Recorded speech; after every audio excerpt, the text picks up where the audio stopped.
శ్రీరంగమంగళమణిం కరుణానివాసం శ్రీరంగమంగళమణిం కరుణానివాసం శ్రీవేంకటాద్రిశిఖరాలయకాలమేఘం శ్రీహస్తిశైలశిఖరోజ్వలపారిజాతం శ్రీహస్తిశైలశిఖరోజ్వలపారిజాతం శ్రీశం నమామి శిరసా యదుశైలదీపం శ్రీశం నమామి శిరసా యదుశైలదీపం శ్రీకమనీయహారమణి చెన్నుగతానును కౌస్తుభంబునందా కమలావధూటియునుదారతదోప పరస్పరాత్మలందా కలితంబులైన తమ ఆకృతులక్షతపైకి దోచి అస్తోకతనందు దోచనన శోభిలు వెంకట భర్తగుల్చెదన్. విష్ణుచిత్తుల వారు గోదాదేవిని తీసుకుని శ్రీరంగానికి బయలుదేరారు. అక్కడ ఉన్నాం మనం, వారి పక్కనే ఉన్నాం. బ్రహ్మరాక్షసుడి వృత్తాంతం అంతా అయిపోయింది. ఆయనకు నివృత్తి మార్గం లభించింది. మాలదాసరి ఇచ్చిన సంకీర్తన ఫలం వల్ల ఆయన విముక్తుడై ఆయన నిజ రూపాన్ని పొందాడు. ఈ వృత్తాంతం అంతా చెప్పడంతో విష్ణుచిత్తుల వారు తన బాధంతా చెప్పుకోవడం, సరే మొత్తానికి నువ్వు గోదాదేవిని స్వీకరించి తీసుకుని శ్రీరంగానికి రా అని చెప్తే ఆయన బయలుదేరారు. అక్కడ ఉన్నాం మనం, గుర్తుండి ఉంటుంది కదా. గోదాదేవి శ్రీరంగమునకు రంగనాథుని సేవించుట. అక్కడి నుంచి చూద్దాం. చని కాంచన్ విరజాభిదంతరవపు సహ్యోద్భవాతీర 27వ పద్యం నుంచి.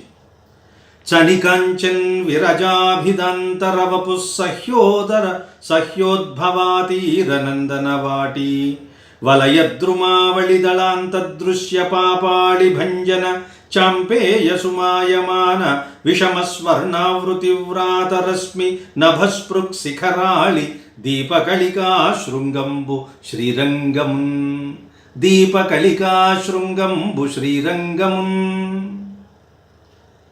పద్యమంతా ఒకే దీర్ఘ సమాసంతో రాయడం రాయల వారికి బాగా అలవాటు కదా. ఈ పద్యం కూడా అలా ఉంది చూడండి. చని కాంచన్, అలా వెళ్ళి వెళ్ళి వెళ్ళి శ్రీరంగాన్ని దర్శించాడు విష్ణుచిత్తుల వారు. కాంచన్ చూశాడు. ఎలా ఉందండి? విరజాభిదంతరవపు. శ్రీరంగం కావేరీ నదీ తీరంలో ఉంటుంది. చుట్టూ కావేరీ నది ప్రవహిస్తూ ఉంటే మధ్యలో ఒక లంకలాగా ఉంటుంది. అలాంటి శ్రీరంగం ఎక్కడ ఉంది అంటే కావేరీ నది ఒడ్డున ఉంది. సాధారణంగా సాక్షాత్తు వైకుంఠమే శ్రీరంగంగా ఆవిర్భవించింది. వైకుంఠం ఏ నది ఒడ్డున ఉంది అంటే మనకి పురాణాలు, ఇతిహాసాలు, ఆగమాలు చెప్తున్నాయి. విరజ అనే పేరు గలగా నది ఒడ్డున వైకుంఠం ఉంటుందట. మరి ఆ వైకుంఠమే ఇక్కడ కావేరి, ఇక్కడ శ్రీరంగంగా వచ్చినప్పుడు అక్కడ ఉన్న విరజానదే ఇక్కడ కావేరిగా వచ్చింది. అందుకే విరజానదికే కావేరి అని పేరు. విరజా అభిదాంతరవపు. విరజ అనే పేరు కలిగిన నదే ఇంకొక శరీరాన్ని, ఇంకొక రూపాన్ని దాలిస్తే దాన్ని ఏమన్నారండి? సహ్యోద్భవ. సహ్యపర్వత పంక్తుల్లో పుట్టింది కాబట్టి సహ్య ఉద్భవ. కవేర పర్వతము అంటారు. ఆ పర్వతం నుండి పుట్టింది కాబట్టి కావేరి. ఆ పర్వతానికి ఇంకొక పేరేమిటి? సహ్యాద్రి పర్వత పంక్తులు, అందులోంచి పుట్టింది కాబట్టి సహ్య ఉద్భవ. శ్రీరంగం ఈ సహ్యోద్భవ నదీ తీరంలో ఉంది. ఆ సహ్యోద్భవ నదికి ఇంకొక పేరేమిటి అంటే విరజ. వైకుంఠంలో ఉన్న విరజానదే ఇదిగో ఇక్కడ శ్రీరంగంలో ఉన్న కావేరీ నది అని చెప్పటం. చనికంచన్ విరజాభిదంతరవపు సహ్యోద్భవాతీర. అలాంటి కావేరీ నదీ తీరంలో నందనవాటి వలయద్రుమావళి. ఆ కావేరీ నదీ తీరంలో అద్భుతమైన ఉద్యానవనాలు ఉన్నాయి. ఆ ఉద్యానవనాల్లో అందమైన చెట్లున్నాయి. ఆ చెట్ల మధ్యలో నుంచి, అంటే ఆ చెట్లకు కాసిన ఆకుల మధ్యలో నుంచి చూస్తే దూరంగా మనకి శ్రీరంగ క్షేత్రం తాలూకు గోపురం కనిపిస్తుందట. ఎత్తైన గోపురం. వలయద్రుమావళి దళ అంతర్దృశ్య. దళములు అంటే ఆకులు. కావేరీ నది ఒడ్డున ఉన్న ఏపుగా పెరిగిన ఉద్యానవనాలలో ఉన్న చెట్ల ఆకుల మధ్యలోంచి కనిపించే ఏమిటది? పాపాళి భంజన. సమస్త పాపాలను భంజింపచేయడంలో, నాశనం చేయడంలో చాలా గొప్పది. అది ఎలాంటిది అంటే పాపాళి భంజన చాంపేయ సుమాయమాన. పాప అళి. అళి అంటే తుమ్మెద.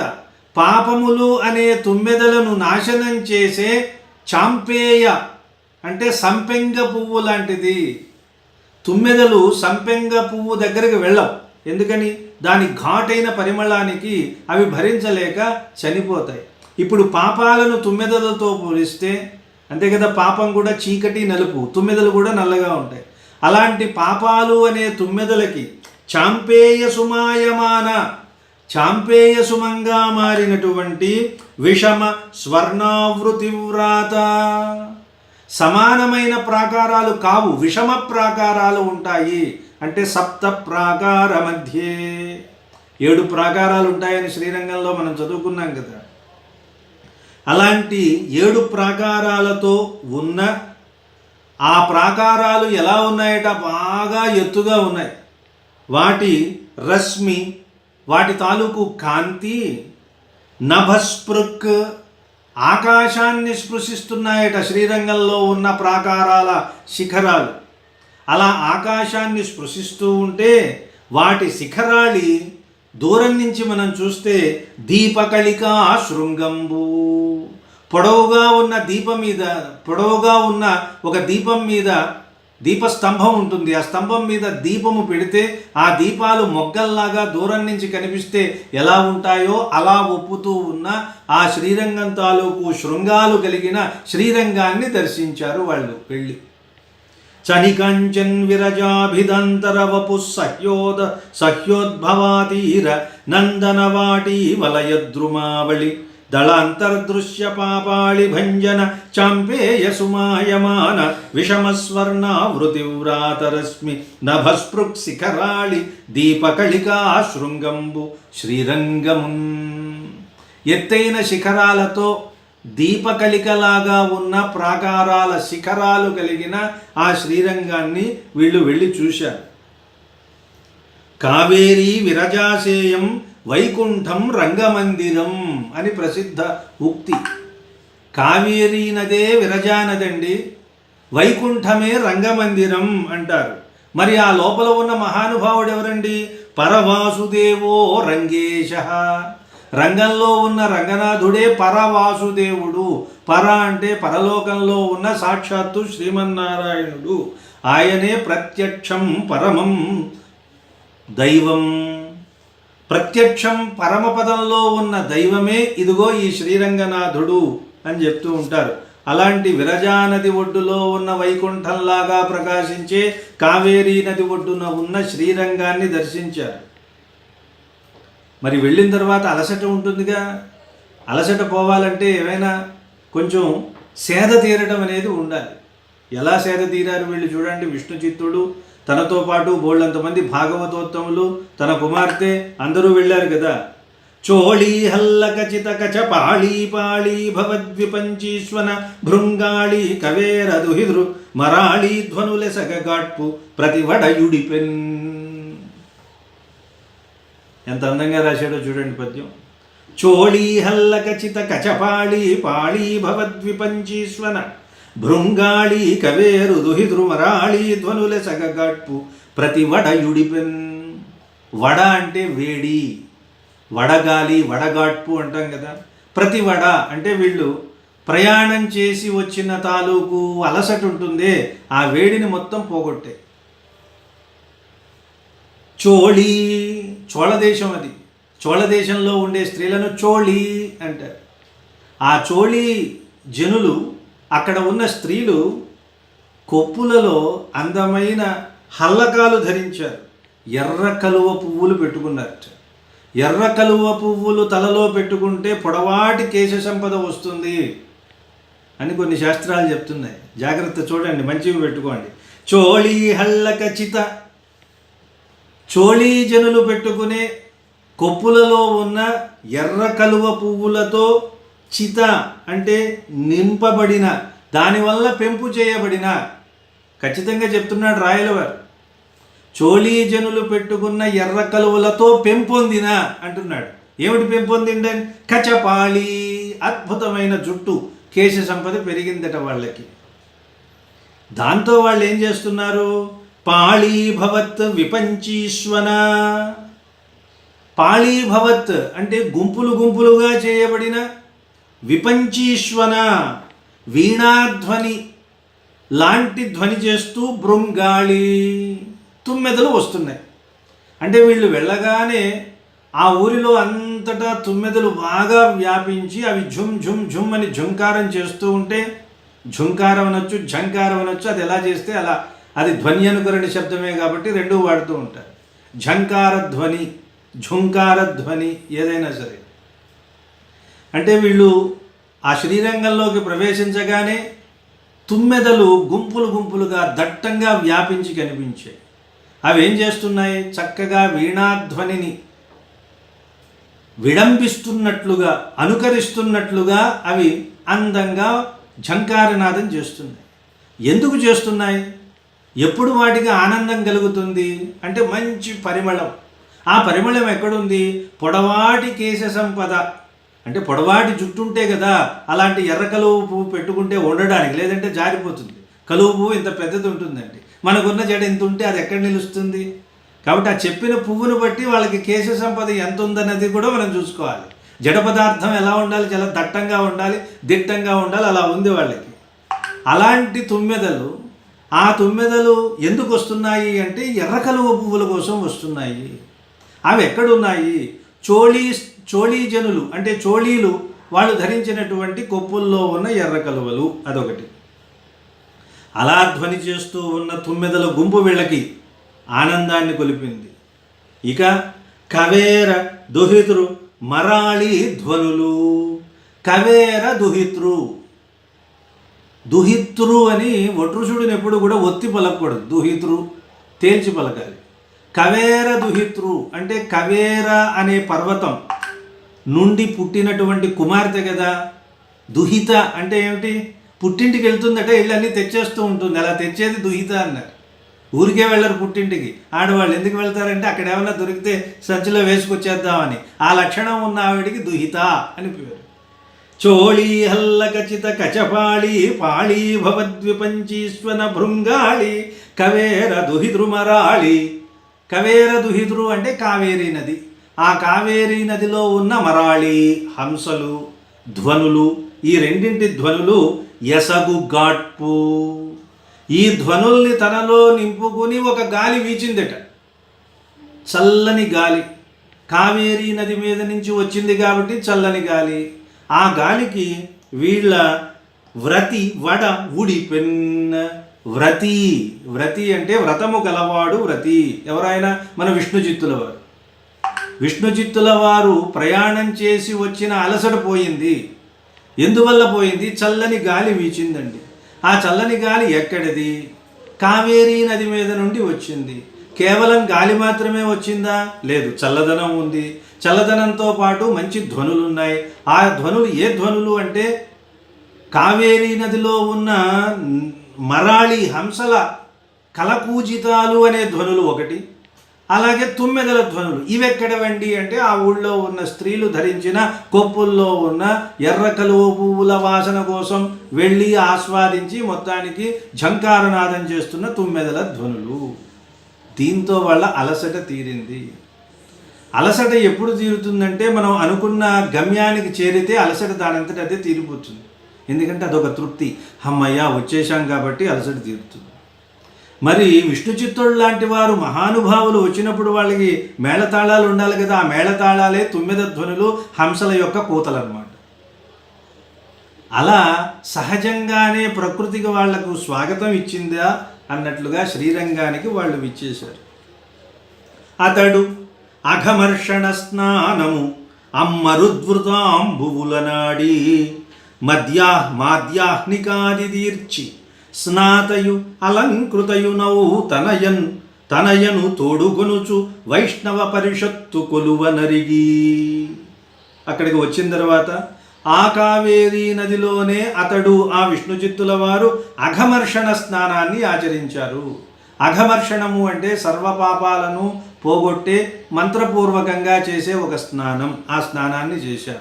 అఘము అంటే పాపం, మర్షణము అంటే నాశనం చేయడం. అఘమర్షణ స్నానము అమ్మరుత్ వృతాంబువుల ఆడి. ఆ కావేరీ నదిలోనే, ఆ మంచి చల్లని గాలులతో ఉన్న ఆ కావేరీ నదిలోనే స్నానం చేసి మాధ్యాహ్నికాది తీర్చి, మాధ్యాహ్నిక విధులు కొన్ని ఉంటాయి కదా, మధ్యాహ్నం పూట చేసుకోవాల్సిన సంధ్యావందనాది కార్యక్రమాలన్నీ చేసుకుని తనతో పాటు కుమార్తె కూడా స్నానం చేసిందట. స్నాతయు అలంకృతయు, అలంకరింపబడి స్నానం చేసి అలంకరింపబడిన గోదాదేవి ఔ తనయను, తన కుమార్తెను తోడు తీసుకుని వైష్ణవ పరిషత్తు కొలువనరిగి. చుట్టూ వైష్ణవ పరిషత్తు అంటే సమూహము, మండలి ఆయన్ని సేవిస్తూ ఉండగా అందరూ బయలుదేరి వెళ్తున్నారు. శ్రీరంగనాథుడి సన్నిధికి వెళ్తున్నారు. దారిలో వీధులు ఉంటాయి. వీధుల్లో ఎవరుంటారు? భిక్షాటన చేసేవాళ్ళు ఉంటారు. రకరకాల పరిస్థితులన్నీ కనిపిస్తాయి. వాటిని వర్ణిస్తున్నారు చూడండి. చరణంపు సరవణి మొరపంబు విన్న దంతులతోనే ఎదురు ఇంతులకు దొలంగి ఇడినట్టి మణిమృష్టి గృహుల యారతి కెంపురాలనే కలయ ద్వారాల జల్లి ప్రసవాదితావికి ప్రతి గృహేశార్చ భక్ష్యపు వల్పునకె పోలె శ్వాసముడిపి నృత్త గీతోత్థ శౌరిస్తుతి కీరశారిజయట్ల అర్ధోరరీకృతి విని వలభిరత్నాంశువులగట్టు తెలుపు చిత్రమగుట కోర్వకతిగతి గదరికి ధాన్యమడిగెడు విరక్త భాగవతాళి వలన వెల్లదీ వినిబోవి బోని అవ్వీడు సొచ్చి. అవ్వీడు అంటే ఆ పురము, ఆ పట్టణం, ఆ రంగపట్టణం. శ్రీరంగం చేరుకున్నాడు. ఆ శ్రీరంగాన్ని దేంతో పోల్చాలి అంటే సాక్షాత్తు శ్వేతద్వీపమే. శ్వేతద్వీపంలో ఉంది కదా వైకుంఠం. అలాగే ఈ ఊరు మొత్తం శ్వేతద్వీపం అనుకుంటే అందులో ఉన్న వైకుంఠము అనే పురమే ఈ శ్రీరంగ మండపం, శ్రీరంగ మందిరం, ఆ శ్రీరంగ క్షేత్రము అని చెప్పడం. అందువల్ల సాక్షాత్తుగా శ్రీరంగము అనే ఆ పురము ఎలా ఉంది అంటే శ్వేతద్వీపంతో ప్రకాశిస్తోంది. ఎలా? చరణంపు సరవణి మొరపంబు విన్నా. అక్కడ భాగవతులు ఉంటారండి చాలామంది. భాగవతులు అంటే భగవత్ భక్తులు, భగవంతుడికి సంబంధించిన వారు, భగవంతుడినే నిరంతరం ధ్యానం చేస్తూ జీవితాన్ని వెళ్ళపుచ్చేవాళ్ళు. వాళ్ళకి ఇహం మీద ఏమాత్రం ఆశ ఉండదు, తినాలని కోరిక ఉండదు, వస్త్రాలు కట్టుకోవాలన్న ధ్యాస ఉండదు. నిరంతరం హరినామస్మరణ చేస్తూ ఉంటారు. అదే వారి జీవితం. శ్రీరంగ క్షేత్రంలో వీధులలో చాలా ఎక్కువగా ఏనుగుల్ని కట్టేసి ఉంచుతారట. ఈ ఏనుగుల్ని కట్టేసి ఉంచినప్పుడు ఎప్పుడైనా వాటిని శ్రీరంగ క్షేత్రంలో ఉన్న ఉత్సవాలలో వినియోగించడం కోసం వాటిని విప్పుతారు. విప్పినప్పుడు వాటి కాలికి ఉన్న గొలుసులు తీసి ఏదో అందంగా గంటలు కడతారు. అవి వస్తున్నాయని చెప్పడానికి, లేదా అది ఒక అలంకరణ కోసం, లేదా ఆ సవ్వడి వినసొంపుగా ఉంటుంది కాబట్టి స్వామివారి దగ్గర రకరకాల నృత్యాలు అవి చేయిస్తారు ఏనుగుల చేత. శ్రీరంగంలో జరిగే ఉత్సవాలు అన్నీ ఇన్ని కావండి. ఒక్కొక్క ఉత్సవానికి, ఆ ఉత్సవాన్ని దర్శించిన వారికి దర్శిస్తే రకరకాల ఫలితాలు కలుగుతాయని చెప్తూ ఉంటారు. అక్కడ బియ్యం కొలిచే ఉత్సవం ఒకటి ఉంటుంది. ఆ బియ్యం కొలిచే ఉత్సవం గనక చూస్తే వాళ్ళ జీవితంలో ఎప్పుడూ దారిద్ర్యం అనేది ఉండదు, తిండికి లోటు ఉండదు అని చెప్తారు. ఇలాంటివి ఎన్నో ఉన్నాయి. అలా ఉత్సవాలలో వినియోగించే ఏనుగుల కాలికి కట్టినటువంటి గంటలు, వాటి చప్పుళ్ళు వింటే అందరూ పక్కకి తప్పుకుంటారట. ఎందుకు తప్పుకుంటారండి అంటే ఏనుగులు నడుస్తుంటే ఎవడైనా ఎదురు వెళ్తాడా? అది కాదు. అంటే స్వామికి కైంకర్యం చేయడం కోసం వెళుతున్న ఆ భద్రగజాలకు దారి ఇచ్చి నమస్కారం చేసి పక్కకు తప్పుకోవడం అనేది ఒక సంప్రదాయం. ఆ వీధుల్లో ఏనుగులకు ఎలాగైతే వాటి గంటల సవ్వడి, కాళ్లకు కట్టిన గంటల సవ్వడి విని పక్కకి తొలగిపోతారో, ఈ ఊళ్ళో ఉన్నటువంటి భాగవతులు ఎవరైనా ఆడవాళ్ళు వస్తూ ఉంటే వాళ్ళని చూడటం సంగతి పక్కన పెట్టండి, వాళ్ళ కాలికి ఉన్న ఒక రకమైన ఆభరణాలు ధరిస్తారు కదా, మువ్వల్లాంటివి, వాటి సవ్వడి విని వెంటనే పక్కకి తొలగిపోతారట. ఎలా ఏనుగులకి ఎలా అయితే పక్కకి తొలగిపోతారో వీళ్ళకు కూడా అలాగే తొలగిపోతారు. దంతులు ఇంతులు, ఇది వచ్చినటువంటి తిప్పలు. ఆ దంతి ఇంతి అని వేయడం కోసం తీసుకొచ్చాడు చూడండి. ప్రాస కోసం ఏడిశానే కూసుదానా అన్నట్టు. చరణంపు సరవడి మొరపంబు విన్న దంతులతోడని ఎదురు ఇంతులకు తొలగి. చరణంపు పాదాలకు ధరించిన సరవణి, సరవణి అనే ఒక ఆభరణ విశేషం. అంటే ఎక్కువగా చప్పుడు వచ్చే మువ్వలు కలిగిన పట్టీలు లాంటివి అనుకోండి. చరణంపు సరవణి మొరపంబు విన్న, మొరపము అంటే ఆ సవ్వడి వింటే వినగానే దంతులతో ఎదురు ఇంతులకు తొలంగి. దంతులు అంటే ఏనుగులకు ఎలా అయితే పక్కకి తప్పుకుంటారో అలాగే ఆ ఇంతులకు కూడా పక్కకి తప్పుకుంటారట ఆ ఊళ్ళో ఉన్న భాగవతోత్తములు. అంటే వారికి స్త్రీల మీద ఏ రకమైన వ్యామోహం లేదు, విరక్తులు అని అర్థం. సరే పాపం వాళ్ళు ఏం చేస్తారండి, ఇంటింటికి తిరిగి భిక్షాటం చేస్తారు. ఒక ఇంటి ముందుకు వెళ్ళి అమ్మ భిక్ష వేయండి అని అడిగితే వాళ్ళేమిటి, మీరు అంటారు కదా శ్రీకృష్ణదేవరాయల కాలంలో ఏదో అంగళ్ళలో రత్నాలు రాసులు అవి అమ్మేవారట అని వింటూ ఉంటాం కదా, దాన్ని వర్ణించాడు, ఇక్కడే వర్ణించాడు ఆముక్తమాల్యతలో. ఆ ఇంట్లో ఉన్నటువంటి ఇల్లాళ్ళు బియ్యం పెట్టబోయి బియ్యం లేవు కదా పోన్లే అని ఒక గుప్పెడు మణులు తెచ్చి పోస్తూ ఉంటారట. అంటే భిక్షాటన చేసే వాళ్ళకే, భిక్షుకులకే మణులు ఇస్తున్నారంటే వాళ్ళ ఇంట్లో ఎన్ని ఉండాలి మణులు, అది చూడండి. ఇడినట్టి ఆ ఇంట్లో ఉన్న స్త్రీలు ప్రతి ఇంటికి వెళ్ళినా సరే వాళ్ళు గుప్పెడు మణులు పోస్తున్నారట భిక్ష కింద. ఇడినట్టి మణిముష్టి గృహుల, మణిముష్టి అంటే ముష్టి ప్రమాణంతో మణులు వేస్తున్నారు. అలా వేస్తున్నటువంటి గృహుల ఏమండి, వాళ్ళకి ఏమైనా ఎక్కువ ఉంటే వీళ్ళు తీసుకుంటారా? వీళ్ళకి ఇంకా విరక్తి, వీళ్ళకి స్త్రీల మీద వ్యామోహం లేదు, ఐశ్వర్యం మీద కూడా వ్యామోహం లేదు. అందువల్ల ఏం చేస్తున్నారట, వాళ్ళు అలా ఇచ్చినటువంటి ముష్టిగా వేసిన ఆ ముష్టెడు మణులను తీసుకుని అక్కడే రోజు స్వామి ఊరేగింపుగా వస్తే వీళ్ళు ఏం చేస్తారట, మణులతో హారతి పడతారు ప్రతి ఇంటిలో ఉన్న ఇల్లాళ్ళందరూ వచ్చి. అలా స్వామికి హారతిగా దిష్టి తీసేసిన మణుల్ని మళ్ళీ తెచ్చుకోరు, అక్కడే ఒక డస్ట్బిన్ లాంటిది పెట్టి అందులో పడేస్తారట ఆ మణులు. వాళ్ళ ఐశ్వర్యం చూడండి. రోజు స్వామికి ఊరేగింపుగా వచ్చినప్పుడు మణుల్ని హారతిగా ఇచ్చి ఆ మణులు అక్కడ పడేస్తారట పక్కన.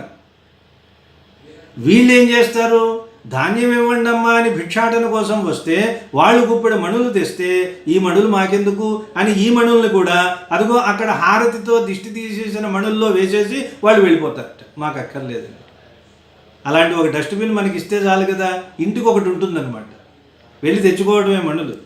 ఇడినట్టి మణిముష్టి గృహుల ఆరతి కెంపు, ఆరతుల కోసం ఇచ్చిన కెంపురాల నెకలయ ద్వారాల చల్లి, ఆ ద్వారాల దగ్గరే వాటిని అలా చల్లేసి వాళ్ళు పోతారట అక్కడ ఉన్న కెంపురాళ్లలోనే. ప్రసవాదితావికి ప్రతిగృహ ఈశార్చ భక్ష్యపు వల్పునకె పోలే శ్వాస ముడిపి. పాపం వాళ్ళెంత భాగవతోత్తములంటే ఇలా వీధిలో భిక్షాటన కోసం నడుచుకుంటూ వెళ్తూ ఉంటేట ఒక ఇంట్లోంచి ఒక పరిమళం వస్తుంది, మంచి చక్కెర పొంగలి వాసన, పులిహోర వాసన, దధ్యోదనం వాసన వస్తుందట. వస్తుంది కదా అని మనబోటి వాళ్ళైతే గట్టిగా పీల్చేస్తాం, పీల్చకూడదు. స్వామికి సమర్పించే నైవేద్యాన్ని మనం వాసన చూడకూడదు, ఏ పదార్థాన్ని అసలు వాసన చూడకూడదు. చాలామందికి ఒక అలవాటు ఏమిటంటే అది బాగుందా బాగాలేదా ముక్కు దగ్గర పెట్టుకుని వాసన చూస్తారు, అది తప్పు. ఎందుకంటే వాసన ఎప్పుడు చూస్తారండి, పిండ ప్రదానం చేసేటప్పుడు మాత్రమే వాసన చూసి పెట్టిస్తారు చూడండి. ఒక్కసారి మీరు వాసన చూశారంటే అది పితృదేవతలకు పెట్టే పిండం అవుతుంది తప్ప మనం తినడానికి వినియోగించడానికి పనికిరాదు అని అర్థం. అంతకాలంటే కొంచెం తీసుకుని రుచి చూడండి, బాగుందా బాగాలేదా అని చూడడానికి. వాసన చూడటం అనే ఒక అలవాటు ఉంటుంది, దాన్ని పూర్తిగా త్యజించాలి సంప్రదాయం చెప్తారు. వీళ్ళుట పాపం అలా ఇంటింటికి వెళ్తూ ఉంటే ఒక ఇంట్లోంచి ఒక్కొక్క వాసన వస్తుంది.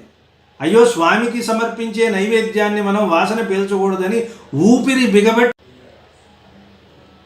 ప్రసవాదితావికి ఎలా అయితే అలా ఊపిరి బిగబెట్టి స్వామి నైవేద్యాన్ని స్వీకరించ వాసన కూడా మనం చూడకూడదు అని అనుకుంటాం. స్వామికి నివేదన చేసిన తర్వాత వాసన చూస్తావో తింటావో చక్కగా ఆస్వాదించవచ్చు. అంటే దగ్గరగా పెట్టుకుని వాసన చూడకూడదు ఏది అని చెప్తున్నారు. ఎలా అయితే స్వామి నైవేద్యానికి నైవేద్యాన్ని వాసన చూడరో అలాగే ఏవైనా ఒక పుష్పాలు దారిలో వెళ్తూ ఉంటే ఒక అందంగా ఒక పుష్పం వికసించి దాని నుంచి పరిమళం వచ్చిందనుకోండి, దాన్ని కూడా వాళ్ళు ఆస్వాదించరు. ఎందుకని ఈ పరిమళం అంతా భగవంతుడికి సమర్పించవలసినది, మనము ఆస్వాదించకూడదు అన్నంత విరక్తి కలిగిన వారు. ప్రసవాదితావికి, ప్రసవము అంటే సుమము, ఆ పుష్పాల యొక్క తావికి ప్రతిగృహంలోనూ ఈశ అర్చ భక్ష్య పువల్పునకే. ఈశ అంటే భగవంతుణ్ణి అర్చించడం కోసం తయారు చేసిన భక్ష్యము అంటే నైవేద్యం. ఆ నైవేద్యమున దానికి సంబంధించిన వల్పునకే పోలే, వల్పున అంటే ఆ పరిమళానికి లాగా శ్వాసము ఉడిపి. వాళ్ళు నిత్యకృత్యంగా స్వామి నైవేద్యాన్ని వాసన చూడరు, అలాగే ఏవైనా మధ్యలో పువ్వులు లాంటివి వచ్చినా వాసన చూడరట. నృత్య గీత ఉద్ధ సౌరిస్తుతి, దారిలో ఎవరైనా నృత్యాలు గీతాలు పాడుతూ అంటే నృత్యాలు చేస్తూ గీతాలు పాడుతూ స్వామిని సంకీర్తన చేస్తున్నారనుకోండి, అవి కూడా వాళ్ళు పట్టించుకోరు. ఎందుకంటే వాళ్ళకి నృత్యాల మీద ఏదో పాటల మీద వాటి మీద ఆసక్తి ఉండదు. అయితే కొంచెం మాత్రం వింటారట, సగం మాత్రమే అర్ధాంగీకారంతో వింటారట, పూర్తిగా అంగీకారం కాదు.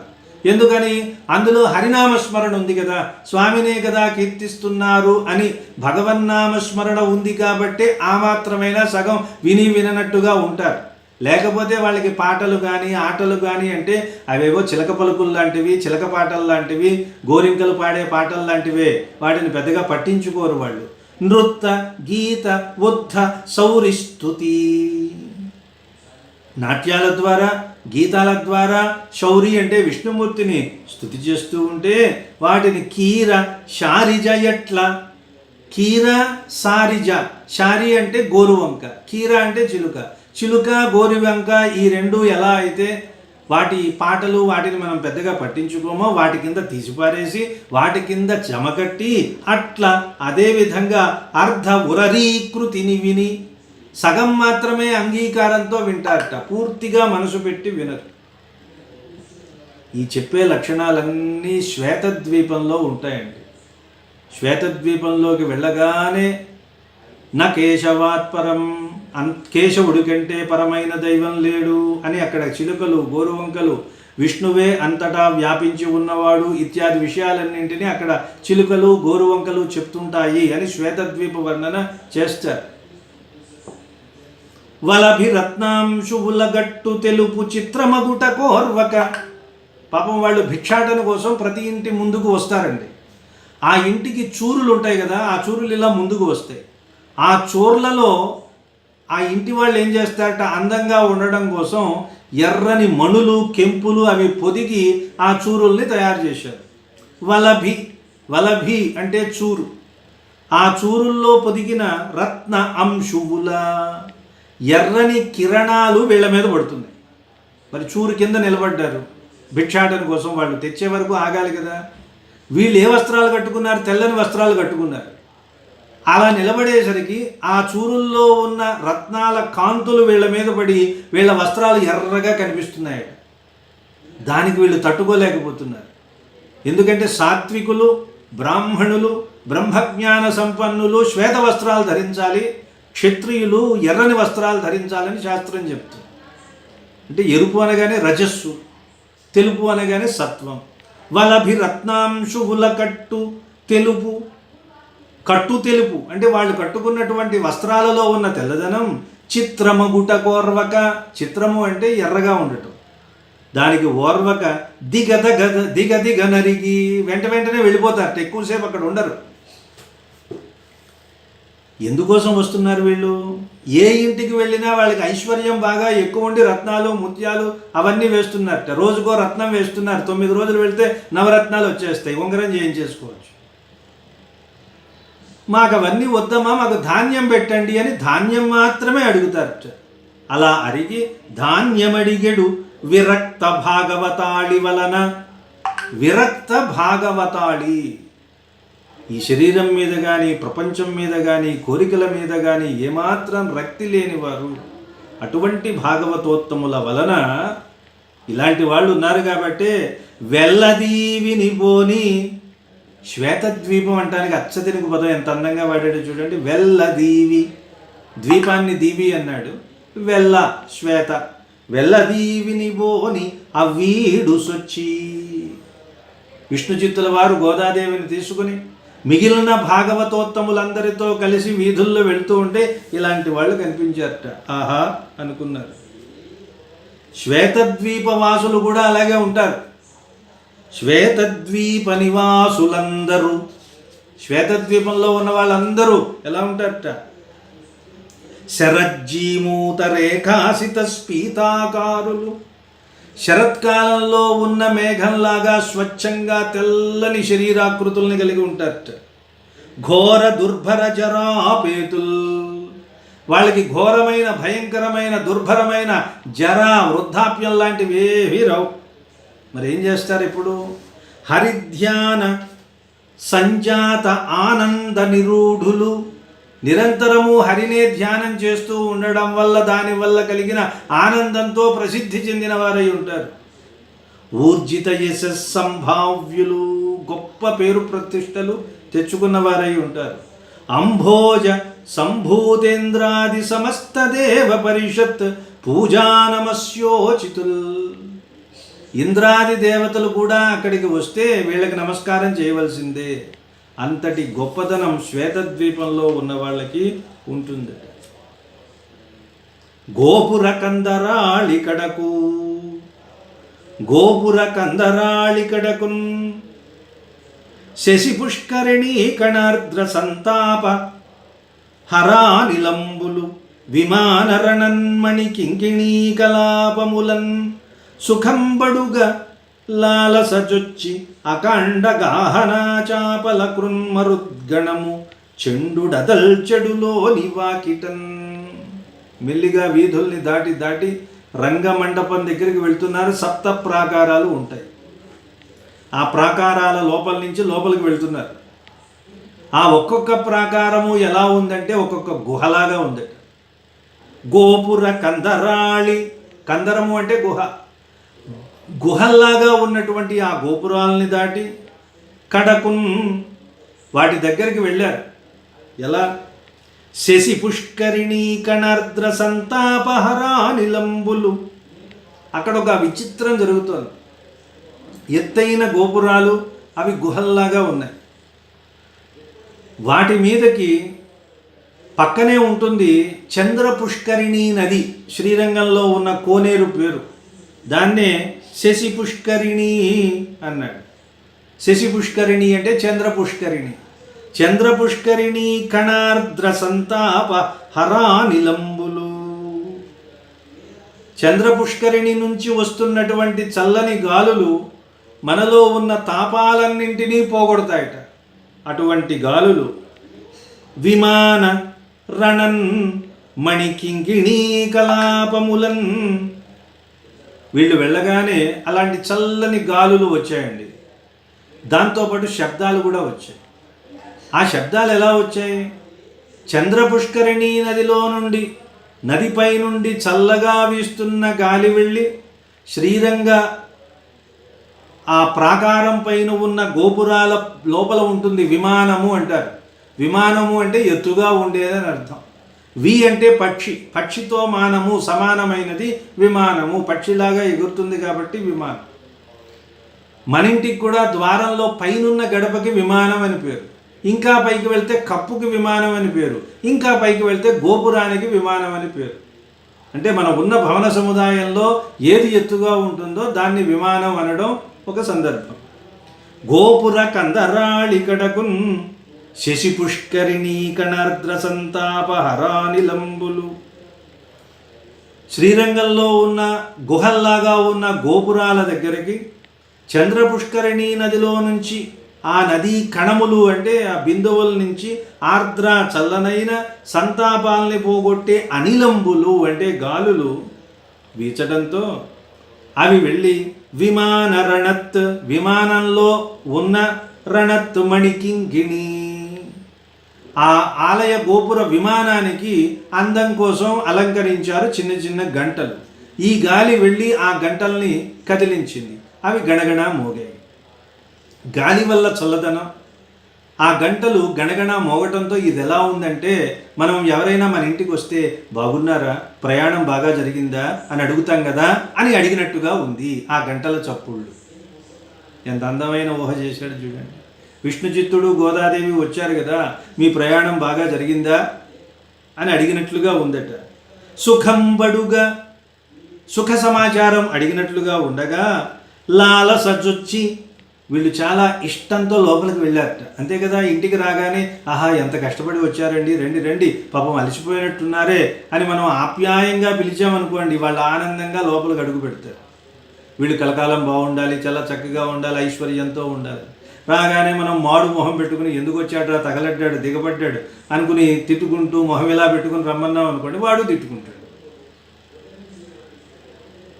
అందువలన ప్రకృతి కూడా వీళ్ళని ఆహ్వానం పలుకుతూ మీ ప్రయాణం బాగా సుఖంగా జరిగిందా, పాపం చాలా కష్టపడిపోయి వచ్చినట్టున్నారే అని చల్లగా అడగాలి, నోటితో అడగాలి.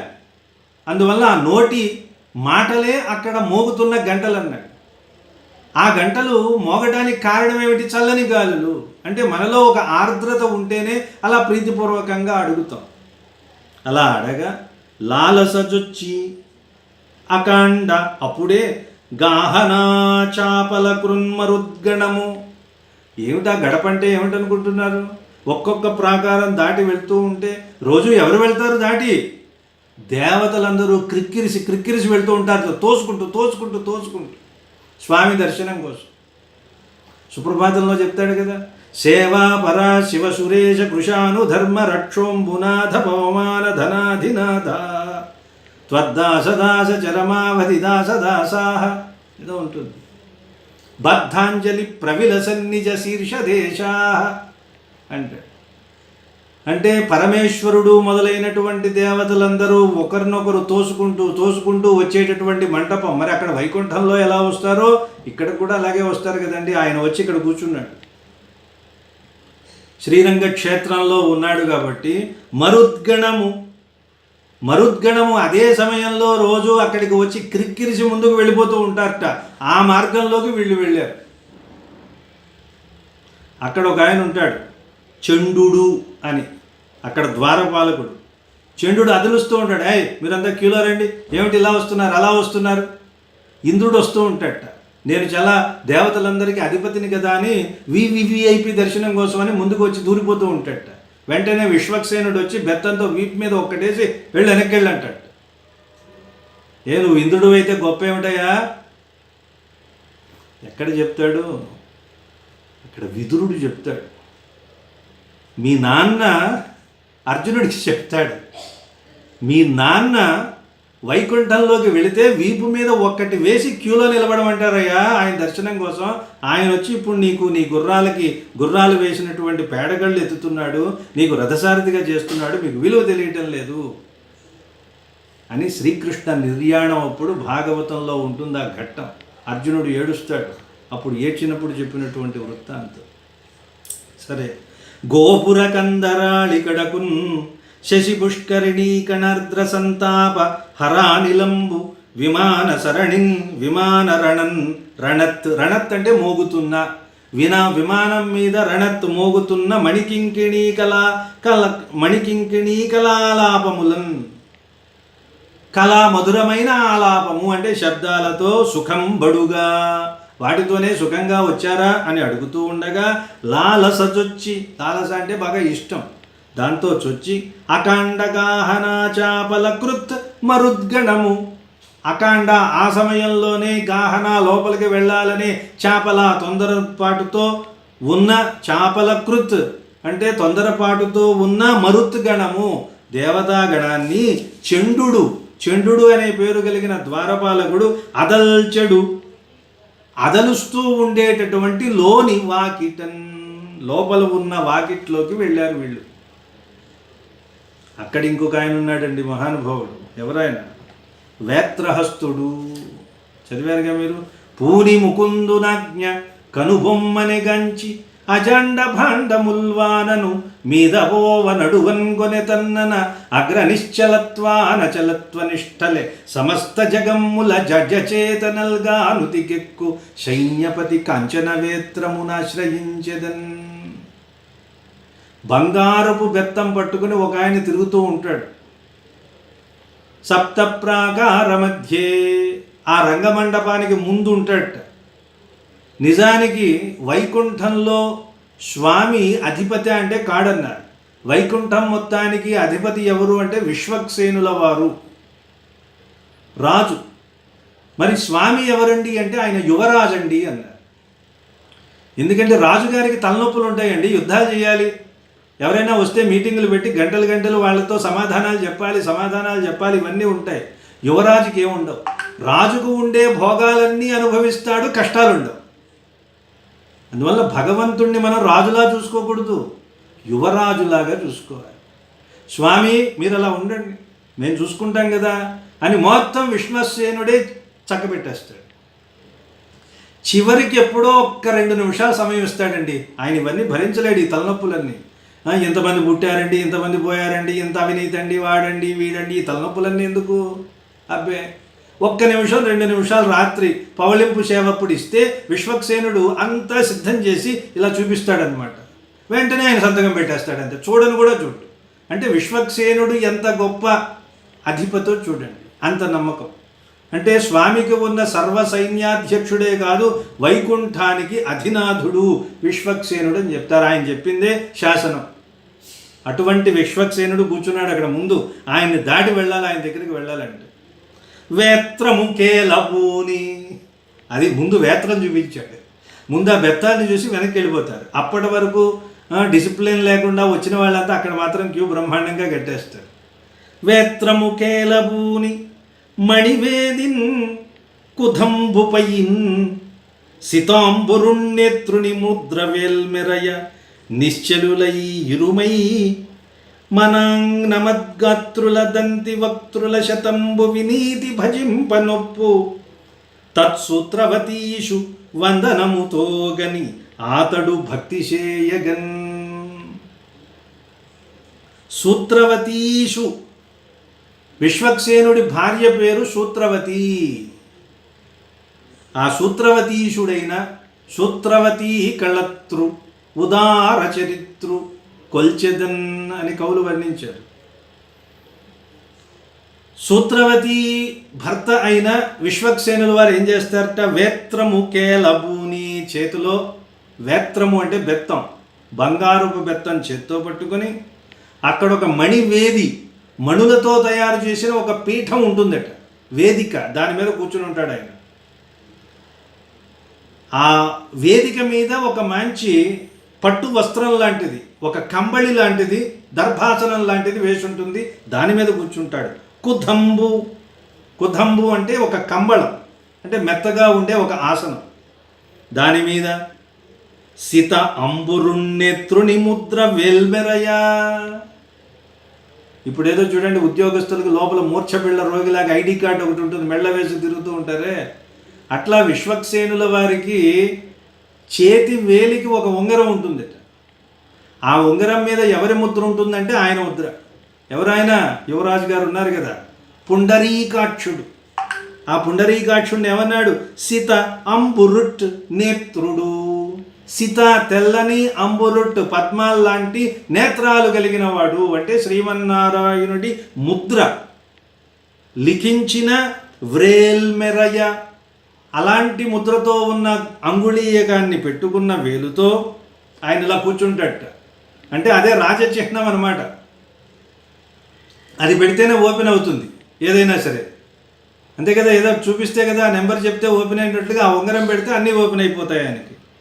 వ్రేల్మెరయ నిశ్చలులై ఆయన పక్కనే రెండు వైపులా ఇరుమై, రెండు వైపులా మై తన శరీరానికి రెండు వైపులా నిశ్చలంగా ఉంటారట, కదలిక లేకుండా ఉంటారట. ఎప్పుడు కదలిక లేకుండా ఉంటామండి? ఏదైనా ఆజ్ఞ వస్తున్నప్పుడు అది వినాలంటే అలా ఉంటాం. మనం కదులుతూ ఉంటే ఏకాగ్రత ఉండదు. అందువలన కదలిక లేకుండా ఉంటారట ఆయన సేవకులు. ఎవరు? ఆయన సైన్యంలో గజముఖులు, సింహముఖులు, కాలాహ్వయులు అని రకరకాలైనటువంటి సైన్యం ఉంటుంది. అలాంటి సైన్యమంతా, సేవకులంతా రెండు వైపులా నిశ్చలంగా ఉంటారట. ఇంకా ఎలా ఉంటారు? నిటారుగా ఉండరు, అలా అని కూర్చోరు, కొంచెం వంగి ఉంటారట. మనాక్ నమత్, మనాక్ అంటే కొంచెం, నమత్ అంటే నమస్కరిస్తూ, కొంచెం నమస్కరిస్తూ వంగి, కొంచెం వంచిన గాత్రులు, శరీరం కలిగిన వాళ్ళు. దంతివక్త్రుల శతంబు, ఆయన సైన్యంలో గజముఖులు ఉంటారన్నాం కదా, దంతి వక్త్రుల శతంబు, వందల కొద్దీ గజముఖులు అలా వంగి నిలబడి ఉంటారట. వాళ్ళు వినీతి, ఎంతో వినయంతో భజిస్తూ ఉండగా ఒప్పు ప్రకాశిస్తూ ఉంటాడండి. ఎవరైనా తత్ సూత్రవతీషు, సూత్రవతీషుడు విశ్వక్సేనుడు ఆయనకి వందనముతో గని, ఆయనకి నమస్కారం చేసి ఆయన్ని దర్శిస్తే ఆతడు భక్తి సేయగన్, అతడు ఎంతో చక్కగా ఆ విష్ణుశక్తుడికి కూడా మంచి భక్తిని కలిగించాడు. అంటే ఆదరాన్ని చూపించాడు. బాగుంది నాయన, వచ్చారా, రమ్మన్నాడు ఆయన, ఉండండి అని ఏదో మొత్తానికి చెప్పాడు. ఆయన కూడా ఆదరించాడు.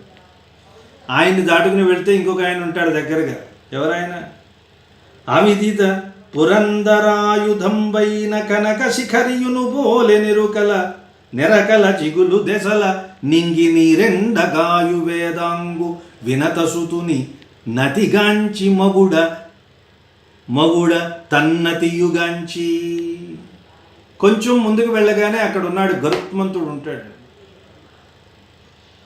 గరుత్మంతుడు ఇంద్రుడితో యుద్ధం చేశాడు. ఈ మాట కొంచెం ఇంద్రుడు గొప్పగా చెప్పుకోవచ్చు, నేను గరుత్మంతుడితో యుద్ధం చేశానని.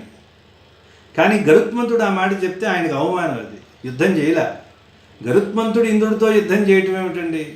ఇంద్రుడు వజ్రాయుధం వేస్తే అయ్యో పాపం ఇంద్రుడు కదా, దేవలోకానికి అంతటికీ అధిపతి, ఆయన వజ్రాయుధం వేస్తే ఏమీ అవ్వలేదు అని పాపం ఆయన అపకీర్తి పాలవుతాడని తన శరీరంలో ఒక ఈకని విడిచిపెట్టాడు. అంటే ఆయన ఆ వజ్రాయుధం వేస్తే ఒక ఈక ఊడిందని చెప్పుకుంటాడు రేపొద్దున్న. ఎవరు? ఇంద్రుడు.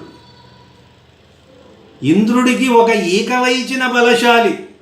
అంటే ఇంద్రుడి వజ్రాయుధం అందరికీ సింహస్వప్నంలాగా ఉంటే అది కూడా గరుత్మంతుడు దయతో ఒక ఈకని విదిలిస్తే అప్పుడు ఆ వజ్రాయుధానికి పేరు వచ్చింది. అమ్మయ్య, గరుత్మంతుడి శరీరంలో ఒక ఈకని పోగొట్టగలిగిందండి అని. అలాంటి గరుత్మంతుడు చాలా చాలా అపారమైన బల సంపన్నుడు. ఆ విషయాన్ని చెప్తున్నాడు. అవిదిత పురందర ఆయుధంబైన, విదితము అంటే తెలుసుకోవటం, అవిదిత అంటే మొత్తానికి పురందర ఆయుధంబైన కనక శిఖరియును పోలే. సరే, ఇంద్రుడు వజ్రాయుధంతో పర్వతాల రెక్కలన్నింటినీ ఛేదించాడని పురాణ కథ. అలాంటి ఇంద్రుడి వజ్రాయుధపు దెబ్బ నుంచి తప్పించుకుని బయటపడినటువంటి వాళ్ళు ఇద్దరు అన్నారు. ఒకడు మేరు పర్వతం, ఇంకొకడేమో మైనాకుడు అని. ఎవరు? మన హిమవంతుడి కుమారుడు. అది వేరే కథ. ఇక్కడ మేరు పర్వతాన్ని కూడా ఎవరు? ఇంద్రుడు రెక్కలు నరకలేకపోయాడు. అవిదిత పురందర ఆయుధంబైన కనక శిఖరియును బోలే. ఇంద్రుడి వజ్రాయుధానికి దొరకకుండా తప్పించుకున్న మేరు పర్వతంలాగా ఉన్న గరుత్మంతుడు. అంతేగా, మేరు పర్వతాన్ని కూడా ఇంద్రుడి వజ్రాయుధం ఏమీ చేయలేకపోయింది. అలాగే గరుత్మంతుడిని కూడా ఇంద్రుడి వజ్రాయుధం ఏమీ చేయలేకపోయింది. అందువల్ల మేరు పర్వతానికి ఇంద్రుడి వజ్రాయుధం దెబ్బేమిటో తెలియదు, గరుత్మంతుడికి కూడా ఇంద్రుడి వజ్రాయుధం ఒక లెక్కలోకి కాదు. అందువల్ల వీళ్ళిద్దరికీ పోలిక. అలాంటి బంగారపు కొండలాగా ఉంటాడు చూడండి. గరుత్మంతుడిలా వాలి కూర్చుని ఉంటే ఆయన సుపర్ణుడు సువర్ణుడు, మంచి వర్ణం కలిగిన వాడు, బంగారం లాంటి మేని కాంతి కలిగిన వాడు. గరుడోపాఖ్యానం, గరుడ పురాణం, గరుడ ప్రశస్తి చాలా గొప్పదండి. మహాభారతంలో నన్నయ్య గారు రాస్తారు, ఆ గరుడోపాఖ్యానం చాలా అద్భుతంగా ఉంటుంది, చదివి తీరవలసింది. అవిదిత పురందర ఆయుధంబైన కనక శిఖరియును బోలే, అలాంటి మేరు పర్వతంలాగా ఉన్న ఎరకల జిగులు దెసల నింగి నీరెండగాయు, అలాంటి తన రెక్కల్లో ఉన్న ఆ ఈకలు, వాటి యొక్క కాంతి జిగులు, అది జిలుగు దెసల అన్ని దిక్కులలోనూ నింగి ఆకాశమంతా నీరెండగాయు, నీరెండ అంటే లేత ఎండ అనమాట, ఆ నీరెండ కాస్తున్నట్లుగా వ్యాపిస్తూ ఉంటుందట. అలాంటి వాడు ఆయన ఎవరన్నారు? వేదాంగుడు, సాక్షాత్తు వేదమే గరుత్మంతుడు అన్నారు. నమః పన్నగనద్ధాయ వైకుంఠవశవర్తినే స్మృతి సింధు సుధోత్పాద మంధరాయ గరుత్మతే అని గరుడ దండకం వేదాంత దేశికులు రాస్తారు. ఒక అద్భుతమైన దండకం, చిన్నది ఉంటుంది. గరుడమఖిల వేద నీడాధిరూఢం ద్విషత్పీడనోత్కంఠితాకుంఠ వైకుంఠ పీఠీకృత స్కంధమీడే స్వనీడాగతి ప్రీత రుద్రాసు కీర్తిస్తనాభోగ గాఢోపగూఢస్ఫురత్ కంఠకవ్రాత వేధవ్యదావేపమాన ద్విజిహ్వాధిపాకల్ప విష్ఫార్యమాణ స్ఫటావాటికారత్న రోచిశ్చటారాజి నీరాజితం కాంతికల్లోలి నీరాజితం. జయ గరుడ సుపర్ణదర్వీకరాహార దేవాదిపాహారహారిన్ దివౌకస్పతి క్షిప్త దంభోలిదారాగిణాకల్ప కల్పాంత వాతూల కల్పోదయానల్ప వీరాయితోద్యచమత్కార దైత్యారి చైత్రద్విజారోహ. ఇలా బ్రహ్మాండంగా ఉంటుంది ఆ దండకం.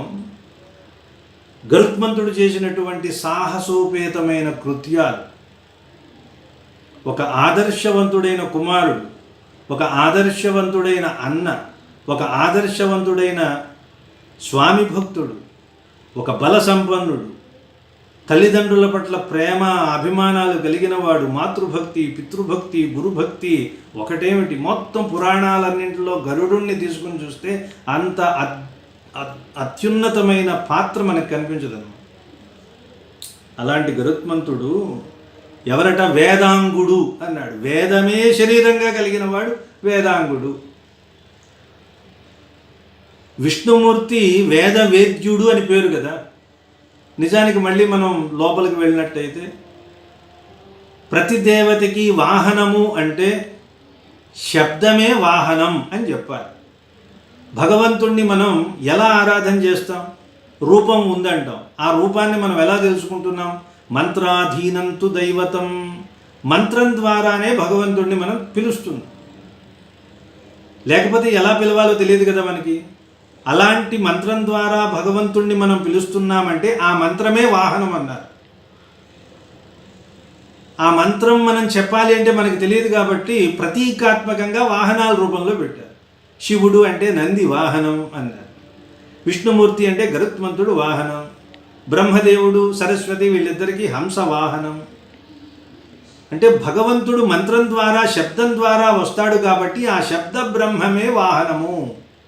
అందుకే గరుత్మంతుడు ఛందస్సు అని పేరు, వేదం, ఆ వేదంలో ఉన్నవాడు కాబట్టి వేదవేద్యుడు. అందుకే అన్ని అవతారాలలో ఏదో ఒక వాహనం ఉంటుంది కదా, మరి రాముడికి వాహనం లేదేమిటి అన్నారు. అయితే రాముడు హనుమంతుడి భుజాల మీద ఎక్కి రావడం ఏవో మనం కొన్ని సందర్భాల్లో చూస్తాం కదా, అది కూడా సబబైనదే. హనుమంతుడే రాముడి వాహనం అంటే హనుమంతుడేమిటి? శబ్ద బ్రహ్మ, శబ్దమే హనుమంతుడు. పరా, పశ్యంతి, మధ్యమ, వైఖరి అని 4 శబ్దాలు ఉంటాయి. మనం మాట్లాడే మాట, నేను మాట్లాడే మాట మీకు వినిపిస్తోందంటే అది వైఖరి వాక్ అన్నారు. అది అందరికీ వినిపిస్తుంది, ఒకరి నుంచి ఒకరికి ఆ వాక్కు ప్రసరిస్తుంది. ఇలా బయటికి రావడానికి ముందు నాకు మాత్రమే తెలిసేది ఒకటి ఉంటుంది, మధ్యమ వాక్ అంటే నేను కొంచెం ఏదో అనుకుని తర్వాత బయటకు వస్తుంది. ఇది కొంచెం మనం ప్రయత్నం చేస్తే మనం తెలుసుకోగలుగుతాం. కానీ ఇంకో 2 ఉన్నాయి. పశ్యంతి వాక్కు అని నాభి దగ్గర నుంచి పుడుతుందని చెప్పారు, అది మనం గుర్తించదు. పర ఇంకా దాని కింద నుంచి మూలాధార చక్రం నుంచి వస్తుందట, అక్కడి నుంచి పుడుతుంది. ఈ రెండు ధ్వనుల్ని, ఈ నాదాలను యోగులైన వాళ్ళు మాత్రమే వినగలుగుతారు అని చెప్తారు. అంటే వాక్కుకి 4 రూపాలు ఉంటాయి అనుకుంటే ఆ 4 నందీశ్వరుడికి ఉన్న 4 కొమ్ములు. అందుకే మీరు శివాలయంలోకి వెళ్తే చూడండి, పైకి 2 కొమ్ములు కనిపిస్తాయి. ఆ కొమ్ముల దగ్గర ఇలా 2 చేతులు పెట్టి ఇలా మధ్యలోంచి చూడండి అని చెప్తూ ఉంటారు శివాలయంలో. ఎందుకో తెలియదు కానీ అందరం అలాగే చేస్తాం. దానికి కారణం ఏమిటంటే పైన 2 కొమ్ములు ఉంటాయి, లోపలికి 2 కొమ్ములు ఉంటాయి నందీశ్వరుడు. ఆ 4 కొమ్ములే ఈ 4 వాక్కులు. ఋగ్వేదం అదే చెప్తోంది. చత్వారి శృంగా త్రయోస్య పాదా అని చెప్తుంది. 4 కొమ్ములు ఉంటాయి, 3 పాదాలు ఉంటాయి. అలాంటి వృషభ రూపంలో ఉన్న శబ్దం మీద పరమశివుడు వస్తూ ఉంటాడు అని. అంటే శబ్దమే బ్రహ్మ. దేవతలకి వాహనాలంటే ఆ వాహనాలు శబ్దం కాబట్టి ఆ శబ్దం మీద వాళ్ళు మనకి ప్రసన్నులవుతారు కాబట్టి ఆ వాహనాల్ని శబ్ద బ్రహ్మ కింద చూడాలి. అందుకే ఈయన వేదాంగుడు అన్నాడు. వేదాంగు వినత సుతుని. ఆయన తల్లి పేరు వినత. కశ్యప ప్రజాపతికి భార్యలలో వినత, కద్రువ అని 2 ఉంటారు. చాలామంది ఉన్నారు, ఇద్దరు జంటలుగా ఉంటారు. కద్రువ అంటే నాగులన్నింటికి మాత, నాగమాత కద్రువ. పక్షి జాతికి మాత వినత. ఆ వినత సుతుని నతిగాంచి, అక్కడ గరుత్మంతుడు ఉన్నట్ట, ఆయనకు నమస్కారం పడేసి మగుడన్ తిరిగి తన్నతి యుగాంచి. ఈయన సామాన్యుడు ఏమిటండి, ఈయన కూడా గరుత్మంతుడి అంశ విష్ణుచిత్తుల వారు పుట్టింది, అందువల్ల ఆయన కూడా నమస్కరించట. ప్రతి నమస్కారం చేసేసరికి ఆ నమస్కారాన్ని కూడా తీసుకుని ఇప్పుడు మేము వచ్చామని చెప్పండి లోపల ఉన్నటువంటి స్వామికి అంటే, ఇక్కడ పెద్ద వచనం రాశాడండి, మీ ఓపిక. అతనిచే విజ్ఞాపనంబు చేయించి అనుమతింగాంచి చతుర్భుజులు జలధరశ్యాములు శతపత్రలోచనులు చపలా పిశంగవసనులు వనమాలికాబద్ధబాహుమధ్యులునైన మధుమధన ప్రతిబింబంబులంబోని పారిపార్శ్వకుల పరాంకుశ ప్రభృతి ముక్తుల సేవించుచు తద్ అభినందితులైచని మహావకాశంబును మణిమయస్తంభ సంభృతంబును శాతకుంభ శోభిత శేఖరంబునూనై చిత్రనేత్ర వితానలంబమాన నానా ప్రసూనదామ ముక్తాగుళుచ్ఛాచ్ఛ చామరంబును ఉద్వేల కాలాగరు ధూపధూపితంబును అగు మహావిమాన మధ్య విదుగాంత వితర్దికాతలంబున చరణముఖ తత్తత్ప్రీతికాధిష్ఠిత ధర్మాది సూరి పరిషదాత్మకంబును తేజోమయంబును అగు విపుల విమల పీఠంబున పరిమళాలోల జోలంబగు అంబురుహంబు జాంబూనద త్విట్ ఉత్తమర్ణ విస్తీర్ణ కర్ణికోపరి వీధిన్ ఓధస్య పాదో నిధానంబునకు ప్రథమహేతుభూతంబగు భూత తన్మాత్రయుంబోలే పారద స్ఫటికపటీర పాండురుచి పుండరీకంబుల పసకు మసమసకలెసగొల్పు మిసిమిగల భోగ భాగంబునకున్ పరభాగంబు మిగుల తదాత్మకంబయకు ఉపబర్హంబునన్ మహార్హకేయూర మణికర్పురంబగు కూర్పరంబు ఊని మననపరముని మనోరాగర సమార్జనం చేసి మిగుల నరుణిమ వహించనో యనజాలు కెంగేలు కపోలంబునన్ కదియన్ త్రిదశ తరు కుసుమ కంచుకి కంచుగాత్మకంబగుతుకూల నిచోళంబున ఒత్తిగిలియున్న వానిన్ కరి చేతి చక్రంబున తెగిన నక్రంబు పూజ్యంబగు సాయుజ్యంబు నొందెనోయన ఉపరి పరిదృశ్యమాన గండస్థలస్థమణి మకర కుండల ప్రతిబింబ రుచిదంబరంబున పరమ సౌందర్య మకరంద నిష్యందియగు ముఖారవిందంబున అందంబగువాని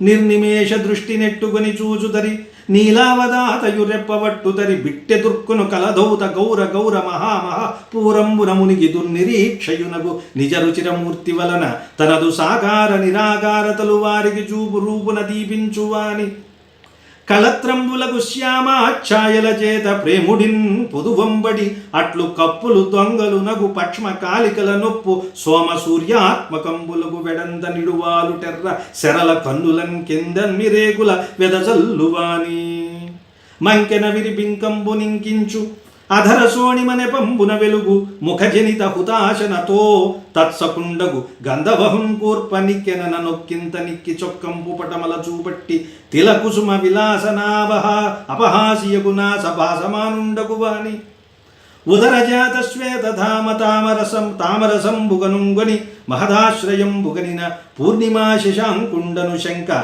ఆతనికి నాకు వైరంబు మన్పుమని తత్సహోదరిగావున రత్నకాంచనంబులు లంచంబులుగా నివేదించి అడుగులొత్తు ఇందిరకు వరమున్ పడియున్న రాహువనం కేయూర కటకమణి ముద్రితాంకితంబగు దీర్ఘబాహు పరిగంబు కటితటోత్సంగంబున మెరయువాని ఉరస్థలన్యస్త నిస్తులాస్తోక కౌస్తుభ గభస్తి మండలంబున నిండోలగం నుండు పుండరీక నికేతన ధనుఛాయనన్ అచ్చాక్షంబగు శ్రీవత్సంబున లోచనోత్సవంబుగా వించువాని విజిత మృగనాభినాభి సౌరభ్యంబునకు నెగయు ఉత్తుంగ భృంగ మాలికయన మెరయు అసిత పేశల తులసీపలాశదామంబున అభిరామ కోమలాలంకృతి యగువాని కపట కరటి విరోధి అయి అసుర ఉసురుగొని మగుడ మనుజాంగంబునంగీకరించునెడా తలంపంబడమి అట్లన ఉండెనన బడుగగు నడుముప్పస గడు నొడిక మగువాని ఘన జగన చరమేతర ధరాధరాధిక్యకాతలంబున కాంచన కాంచికామణి మకుట గగనమణిగాయు నీరెండ మెండనరంబముగు మెండు అనన్ పరంగు మెరంగు పీతాంబరంబునన్ పొదువంబడి దాని సన్నదనంబునన్ తననున్నదనంబు విలపలంతోప కనక పుష్యరాగంపు తెరవారు వైదూర్యమణిస్తంభయుగంబునుంబోలే కించిదామీలిత నీలిమంబగు ఊరుయుగళంబువాని త్రైవిక్రమంబగు విగ్రహంబుతో ఆగ్రహంబున మీది కింజూచుతరి చంక్రమణరయంబున తగిలి వచ్చిన మణిమయస్వర్భువన జాంబూనద ప్రాకార వలయంబన తీండ్రించు ఉద్దండగండ పెండెరంబునన్ పుడము అఖండ ప్రభామండలంబునన్ పరిహిండితంబులై మర్రి పండుల వడువుగల మడమల పెడంగుబడి భావి నిజ కమఠావతార సూచకంబునుంబోలే కొదమ తామేళ్లమేళ్ల నగు మీగాళ్లతో కోకనద మృదూదరంబులు అమర మెరుగు చుక్కల జిగి మొక్కపరుచు నక చక్రవాళ చంద్రికల భక్తజన మనస్తమో విదళంబుగా వించుచు హల కులిశ కలశ కమల మకరాంకుశ అంకితంబులై లక్ష్మీకుచ కుంకుమాకలన అరుణారుడంబులగు చరణంబులన్ తాపత్రయాపహరణంబు సేయువాని నారాయణున్ పురాణ పురుషున్ పురుషోత్తమున్ ప్రణతార్తిహరున్ వాసుదేవున్ ఋషికేశున్ ఈశనుతున్ విభీషణవరదున్ అనంగజనకున్ రంగరమణున్ గాంచి సహ సమాగత భాగవత పరిషత్ సమేతంబుగా తానున్ తనుజాతయున్ ప్రమద భయ భక్తి రసమగ్నులై జయ జయ శబ్దంబులతో సర్వాంగాలింగిత క్షోణీతలంబులకు నమస్కారంబులు గావించి నిలిచి నిటల తట ఘటిత అంజలి అయి ఇట్ల నిన్ను తీయించే. ఇది ఆయన కనిపించిన రంగనాథుడు మహానుభావుడు ఎలా ఉన్నాడో మొత్తం నఖసిక పర్యంతం చివరికి వీళ్ళు ఏం చేశారంటే సాష్టాంగ నమస్కారం చేశారు. సర్వాంగాలింగిత క్షోణీతలంబులకు నమస్కారంబులు గావించి చివరి లైన్ చూడండి. సర్వ అంగ ఆలింగిత అంటే సమస్తమైన అంగాలు తాకబడిన నేల కలిగిన నమస్కారం అంటే ఏమిటి? సాష్టాంగ నమస్కారాలు చేసి నిటల తట ఘటిత అంజలి అయి. నిటల తట ఘటిత అంజలి అంటే నుదుటి మీద పెట్టిన నమస్కారం. ఇలా ముఖం మీద నమస్కారం పెడుతూ వాళ్ళు స్వామిని నుతిస్తున్నారు. వాళ్ళు చూసినటువంటి స్వామిని నుతిస్తున్నారు. ఆయన ఎలా ఉన్నాడు? అదే కదా ముందు చెప్పింది. కొంచెం ఫాస్ట్గా చెప్తాను చూడండి. అతనిచే విజ్ఞాపనంబు చేయించి గరుత్మంతుడితో లోపలికి పంపించారట. అయ్యా మేము వచ్చాం, మరి మమ్మల్ని రమ్మంటారా అని విజ్ఞాపనము అంటే తాము వచ్చిన విషయాన్ని ఆయనకి ఎరుకపరిచారు. లోపలికి వెళ్ళారండి. అక్కడ వాళ్ళు ఎలా ఉంటారట? చుట్టూ ఎవరున్నారు? చతుర్భుజులు. వైకుంఠంలో ఉన్న ప్రతి ఒక్కరికి చతుర్భుజాలు ఉంటాయి. శంఖచక్రాలు ధరించుంటారు. జలధరశ్యాములు, మేఘంలాగా నల్లని శరీర కాంతి కలిగిన వాళ్ళు. శతపత్రలోచనులు, పద్మాల్లాంటి కళ్ళు.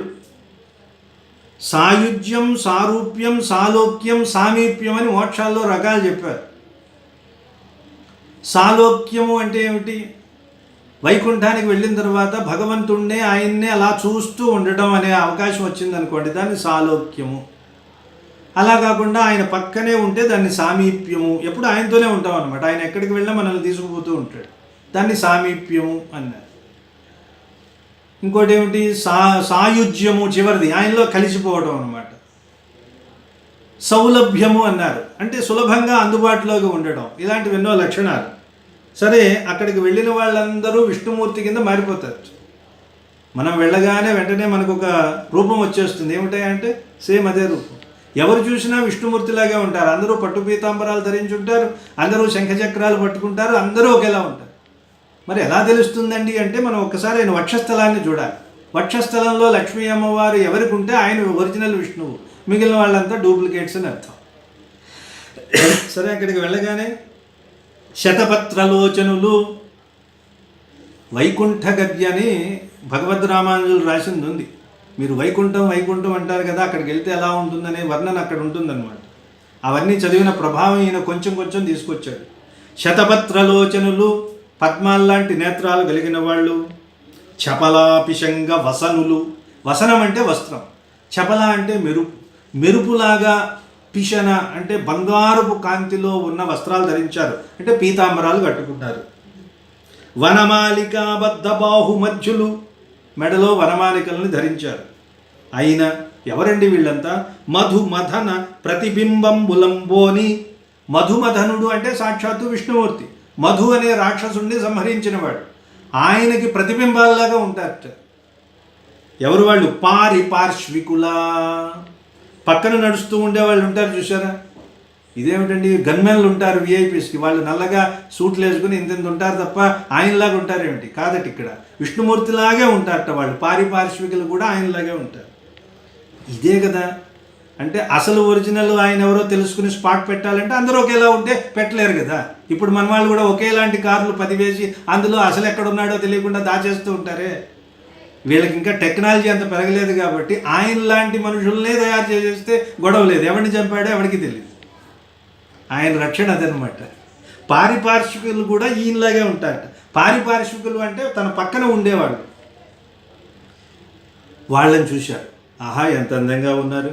కొంచెం ముందుకు వెళ్తే పరాంకుశ ప్రభృతి ముక్తుల సేవించుచు. పరాంకుశులు అంటే నమ్మాళ్ళవారు. చెప్పుకున్నాం మనం, ఆళ్వారుల్లో నమ్మాళ్ళవారులు గొప్పవాళ్ళు, ఆయనతో పాటు మిగిలిన వాళ్ళందరూ ఉంటారు కదా, వీళ్ళందరూ ముక్తులు అంటారు. వీళ్ళు ఎప్పుడూ స్వామితో వెంటనే ఉంటారనమాట. వాళ్ళు సేవించుచు, వాళ్ళని సేవిస్తూ, తత్ అభినందితులై చని, వాళ్ళందరూ కూడా వచ్చారా బాగుంది అని వాళ్ళ చేత అభినందనల్ని పొంది, మహావకాశంబును మణిమయ స్తంభ సంభృతంబును శాతకుంభ శోభిత శేఖరంబును వై చిత్రనేత్ర వితాన లంబమాన నానా ప్రసూనదామా. అక్కడ ఒక మణిమండపం, ఆ రంగమండపం దగ్గరికి వెళ్తున్నారు. అక్కడ ఎలా ఉంది? మహావకాశంబు, ఇరుకిరుగా లేదు, పెద్ద ఓపెన్ స్పేస్ లాగా ఉందన్నాడు. స్పేస్ చాలా ఎక్కువ విస్తీర్ణంతో ఉంది. అవకాశము అంటే అర్థం అది, ఎక్కువ స్పేస్ ఉండటాన్ని అవకాశం అంటారు. ఆకాశానికి ఉన్నంత అవకాశం ఎవరికీ లేదన్నారు. అంతే కదా, ఆకాశం అంత విశాలంగా ఉంటుంది. మహావకాశంబును మణిమయ స్తంభ సంభృతంబును, మణులతో నిర్మించిన స్తంభాలతో కూడినది.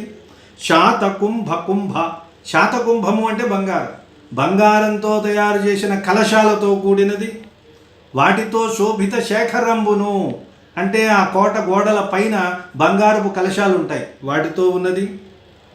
అలా ఉండి చిత్ర నేత్ర వితాన, చిత్రమైన వస్త్రంతో, నేత్రము అంటే వస్త్రం అనే అర్థం కూడా ఉంది. చిత్ర నేత్ర అంటే చిత్రమైన వస్త్రంతో ఉన్న వితాన, వితానము అంటే చాందిని మేల్కట్టు, ఫాల్ సీలింగ్ అంటారే అది. వితాన లంబమాన, ఆ మేల్కట్టుకి వేళ్లాడుతున్న నానా ప్రసూనదామా, అనేకమైన పూలదండలు అలంకరింపబడి ఉన్నాయి. దాంతోపాటు ముక్తాగుళుచ్చ, ముత్యాల దండలు గుత్తులు గుత్తులుగా వేళ్లాడుతున్నాయి. అచ్చ చామరంబులును, స్వచ్ఛమైన తెల్లని చామరాలు ఉన్నాయి, ఆ చామరాలతో వీస్తున్నారు. ఉద్వేల కాల అగరు ధూప ధూపితంబును, కొంచెం ముందుకు వెళ్ళగానే దట్టంగా అగరు ధూపం వేసిన వాసన చుట్టూ పొగ కమ్ముకొని కనిపిస్తుందట. కాల అగరు, అగరు అనేది ఒక సుగంధ ద్రవ్యం, దాని నుంచి వచ్చిందే అగరు బత్తి. దానికి పూసేది ఉంటుంది చూసారో, ఇప్పుడు ఏం పూస్తారో మనకు తెలియదు కానీ ప్రాచీన కాలంలో అయితే అగరు అంటే అది ఒక సుగంధ ద్రవ్యం, కస్తూరి లాంటిది అనమాట. కాల అగరు అంటే నల్లని అగరు వేయడం వల్ల ఆ ధూపంతో మొత్తం అంతా ధూమం వ్యాపించినటువంటి ఆ ప్రాంతం. అలా ఉన్నటువంటి ఆ మండపంలో మహావిమాన మధ్య అక్కడ ఒక మహావిమానం ఉంది ఎత్తుగా. దాని మధ్యలో విధుకాంత వితర్ది చంద్రకాంత శిలలతో చేసిన ఒక వేదిక. ఆ వేదిక తలంబున అంటే వెళ్ళగానే ముందు పెద్ద పీఠంలాగా ఉంది, వేదిక ఉంది. ఆ వేదిక మీద చిన్న చిన్న బొమ్మలు ఉంటాయి. చరణముఖ పాదాల దగ్గర నుండి తత్తత్ ప్రతీక అధిష్ఠిత రకరకాలైన చిత్రాలు, బొమ్మలు, శిల్పాలు చెక్కి ఉన్నాయి.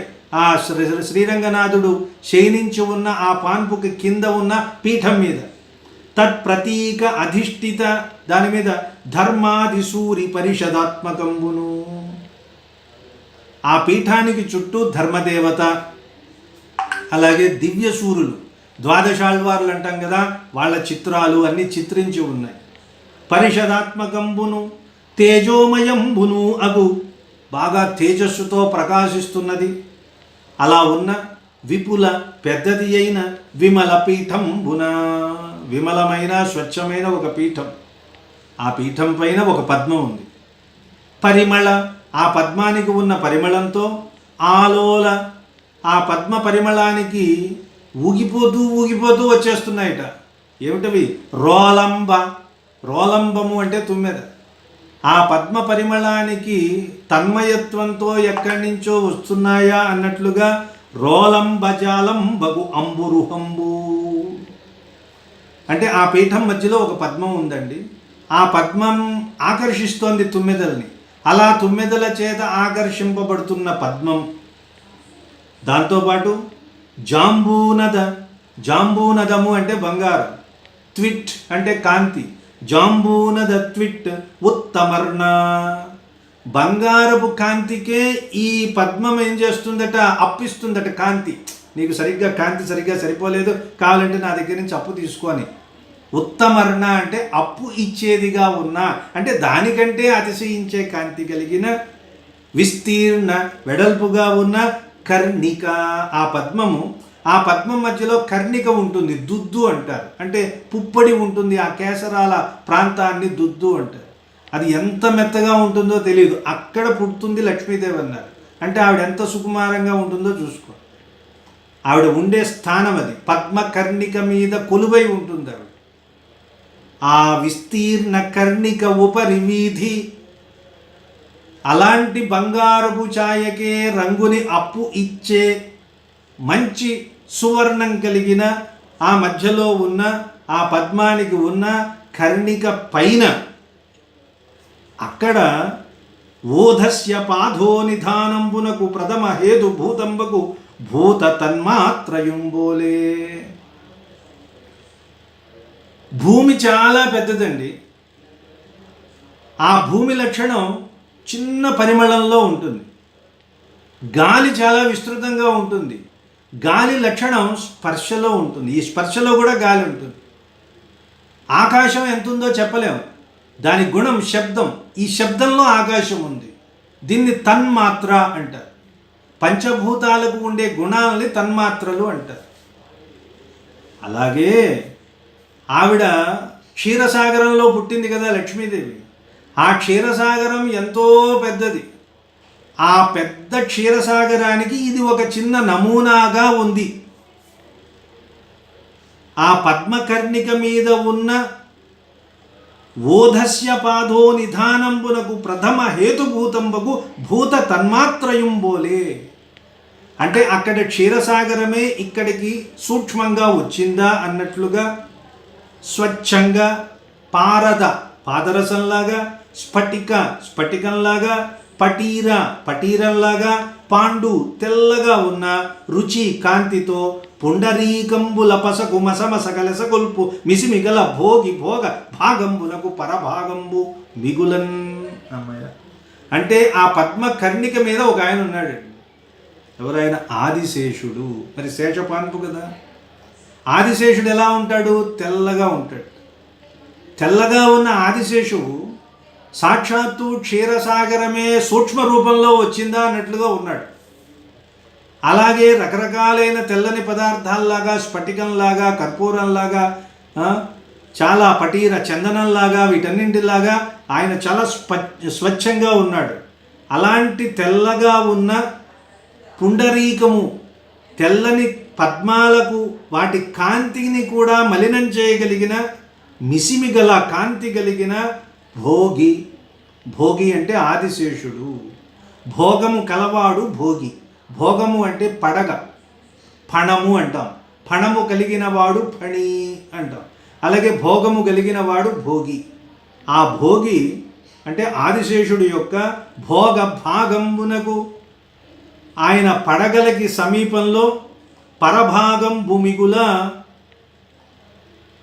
పరభాగము అంటే ఉన్నతమైనటువంటి భాగంలో, మిగుల చాలా ఎక్కువగా, తదాత్మకం భయగు తానే ఆ శేషాకృతిని దాల్చి, తనే శేషుడు, తనే పాన్పై తనే అన్నీ అవుతాడు.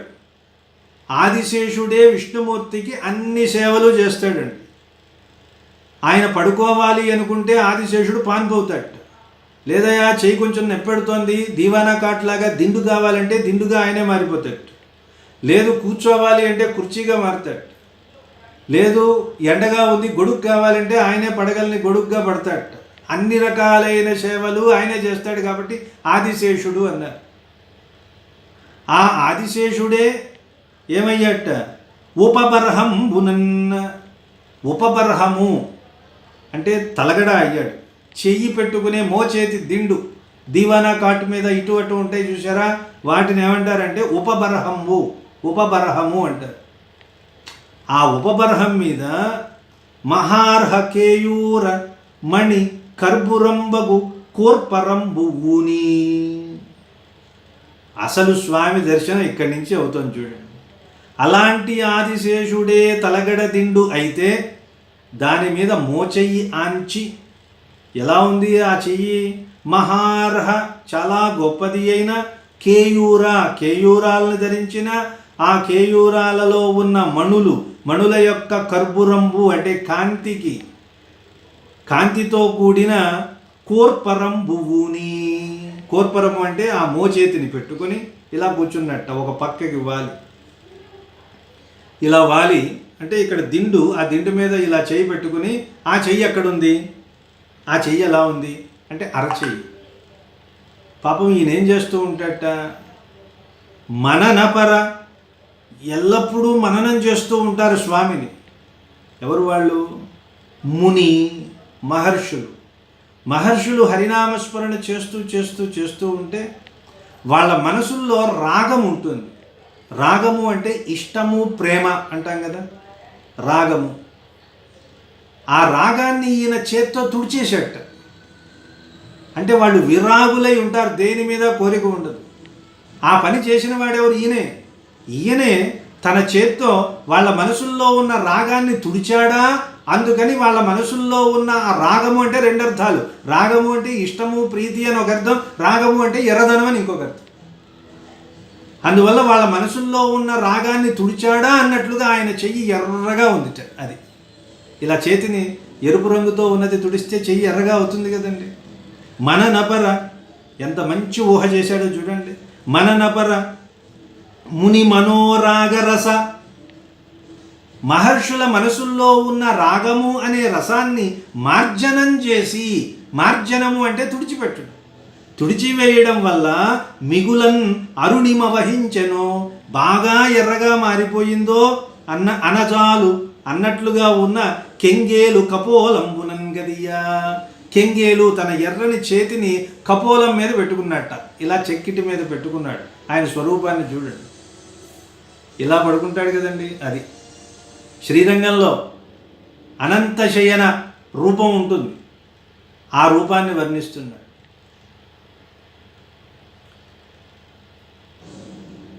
కెంగేలు కపోలంబునన్ కదియన్ ఆయన వర్ణిస్తాడు. పింగళి సూరన నునుగాట్పు దూదినించిన ఎట్టి చల్లని పాన్పు పైలీల పవ్వళించి, ఆయన తెంపోయింది చాలా చక్కని పాన్పు. ఆ పాన్పు మార్చాల్సిన అవసరం లేదు, ఒక 10 ఏళ్ళు వాడితే పాడైపోదు. ఎందుకని అందులో గడ్డి, గాదం, దూది, చెత్త ఇవన్నీ పెట్టిన పాన్పు కాదు అది. పేరుకే స్లీప్ వెల్, డ్యూరోఫ్లెక్స్ ఉంటాయి కానీ పడుకుంటే నిద్ర రాదు. ఇటు తిప్పి అడు తిప్పి ఒకసారి ఒక కాలంలో ఇటు వేయాలంటారు, ఇంకో కాలంలో ఇటు వేయాలంటారు. పిచ్చి పిచ్చి పరుపులన్నీ మనం వాడుతూ ఉంటాం. కానీ ఆయన పరుపు చూడండి, తేలుతూ ఉంటుందట, మెత్తగా ఉంటుంది, లోపల గాలి నింపిన పాన్పు అన్నాడు. ఎయిర్ పిల్లోస్ అని ఉంటాయి చూసారా, అలాంటిది. ఆ గాలిలో కూడా ఎలాంటి గాలిట, బరువైన గాలులు కాదండి, లేత గాలులు. ఇదే నునుగాడ్పు. గాడ్పుల్లో కూడా గరుకు గాడ్పులు, నునుగాడ్పులు ఉంటాయా? ఉంటాయి. మరి నునుగాడ్పు దూది నించిన ఎట్టి చల్లని పాన్పుపై లీల పవ్వళించి. అంటే ఆదిశేషుడు కదా ఆయన పాన్పు. ఆదిశేషుడు పొట్టలో ఏముంటుంది? గాలి ఉంటుంది. సర్పాలు వాయుభుక్ అంటారు. పాములు ఏం తింటాయట? గాలినే భోంచేస్తాయి. అందువల్ల లోపల గాలి. పాపం స్వామికి కొంచెం కష్టం కలుగుతుందని ఈయన గట్టి గట్టి పదార్థాలు కూడా తిండు. బఠానీలు లాంటి గాలులు తిండి ఈయన. బాగా లేతగా ఉన్న ఐస్ క్రీములు లాంటి గాలులు మాత్రమే తింటాడనమాట. ఎందుకని? మరి లోపల గాలి కొంచెం ముదురైందని కూడా ఈయనకి నిద్ర పట్టదు. అది నునుగాడ్పు దూది నించిన ఎట్టి చల్లని పాన్పుపై లీల పవ్వళించి. వటువులై హొంబట్టు వటువులోయన నొప్పు రమచన్నుదో ఈ పాదములు చేర్చి. ఒక చేతిని ఇలా పెట్టి ఇంకో చేతిని ఇలా పెట్టి శిరము కిందట కేలు తలాడగా కీలు గొల్పి. ఒక చేతినేమో తల కింద పెట్టుకుని పడుకుంటాడని చెప్తాడు ఆయన. అదే ఇక్కడ చెప్తున్నాడు, ఈయన వచనంలో చెప్తున్నాడు. సరే చూడండి. మననపర ముని మనోరాగర సమార్జనం చేసి మిగుల అరుణిమ వహంచనోయన జాలు కెంగేలు కపోలంబున కదియన్. అలా చెక్కిట పెట్టుకునగా త్రిదశ తరు కుసుమ కంచుకిత కంచుకి. మరి ఆయనకు పువ్వులు వేస్తారు. ఏ పువ్వులు వేస్తారు? మనలాగా మార్కెట్లో కాళ్ళ మీద చేతులతో తొక్కి తొక్కి తెచ్చిన పువ్వులు తీసుకొచ్చి దేవుడి మీద వేస్తూ ఉంటాం. కాదు. దేని నుంచి వేస్తారండి? కల్పవృక్షానికి పూసిన పువ్వుల్ని తెచ్చి వేస్తారు. ఆ పువ్వులన్నీ వచ్చి ఆదిశేషుడికి ఒక కంచుకంలాగా ఏర్పడిపోయినాయి. అంటే ఆయన్ని కప్పివేశాయి. కల్పవృక్షపు సుమములే కప్పివేయబడి, వాటితో కప్పివేయబడిన వాడు ఆదిశేషుడు.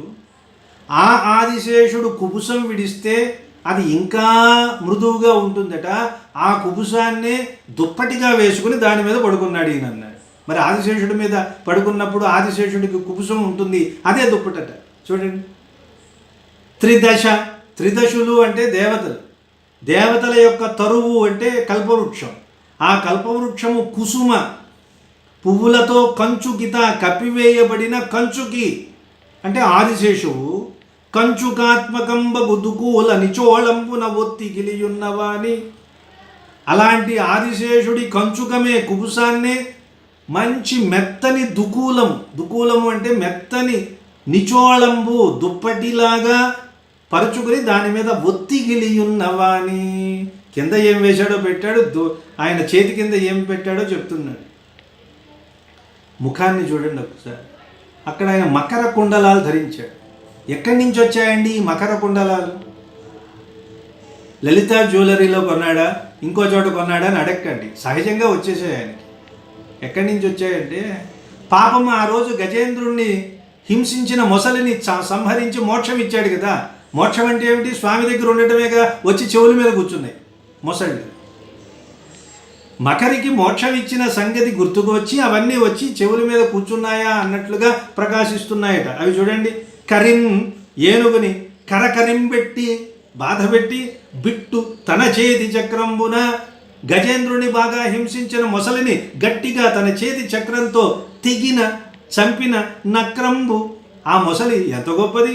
పూజ్యంబగు గౌరవమైన సాయుధ్యంబు నొందెనో. స్వామితో వచ్చి చేరిపోయిందా అన్నట్లుగా, అన్నట్లుగా ఉపరి పరిదృశ్యమాన. పైన కనిపిస్తోంది, ఒకవైపు కనిపిస్తోందండి. మామూలుగా ఇలా ఉంటే చెవులకి ఏం పెట్టుకున్నారో ఎలా తెలుస్తుంది? ఎవరికి తెలియదు. కానీ ఆయన ఇలా ఉన్నాడు కదా, ఇది బాగా కనిపిస్తోంది. ఆ దృశ్యం చూడాలి కవి. ఇటువైపుది కనిపించదు. ఇలా ఉన్నప్పుడు ఇటువైపుది బాగా స్పష్టంగా కనిపిస్తోంది.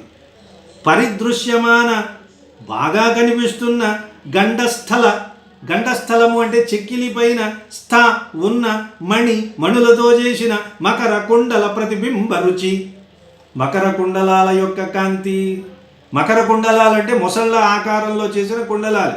అవి మొసళ్ళు. ఎందుకు మొసళ్ళు అంటే స్వామితో సాయుధ్యాన్ని పొందాయి కాబట్టి అవి వచ్చి ఇక్కడ కూర్చున్నాయా అన్నట్లుగా ఉన్న వాటిల్లో ఉన్న మణుల కాంతులు, వాటి ప్రతిబింబాల రుచి డంబరంబున పరమ సౌందర్య మకరంద నిష్యందియకు ముఖారవిందంబున అందంబగువాని. అసలే ఆయనది ముఖ అరవిందము, పద్మం లాంటి అందమైన ముఖం. దాని మీద ఈ మొసళ్ళ మకర కుండలాల కాంతులు వచ్చి ఆయన ముఖం మీద పడి చాలా అందంగా ప్రకాశిస్తున్నాడు. ఇలా చూసామనుకోండి, మనం భగవంతుడిని చూసేటప్పుడు ఏం చేస్తాం? మనం కళ్ళు ఇలా తెరుచుకుని చూస్తాం. కళ్ళు బాగా తెరిచి చూస్తే ఆయన ఎలా కనిపిస్తాడో నల్లగా కనిపిస్తాడు. నిర్నిమేష దృష్టి నెట్టుకొని చూచుతరి. నిర్నిమేష అంటే రెప్పపాటు వేయకుండా నెట్టుకొని మనం చూస్తే నీలావదాతయు నల్లగా కనిపిస్తాడు.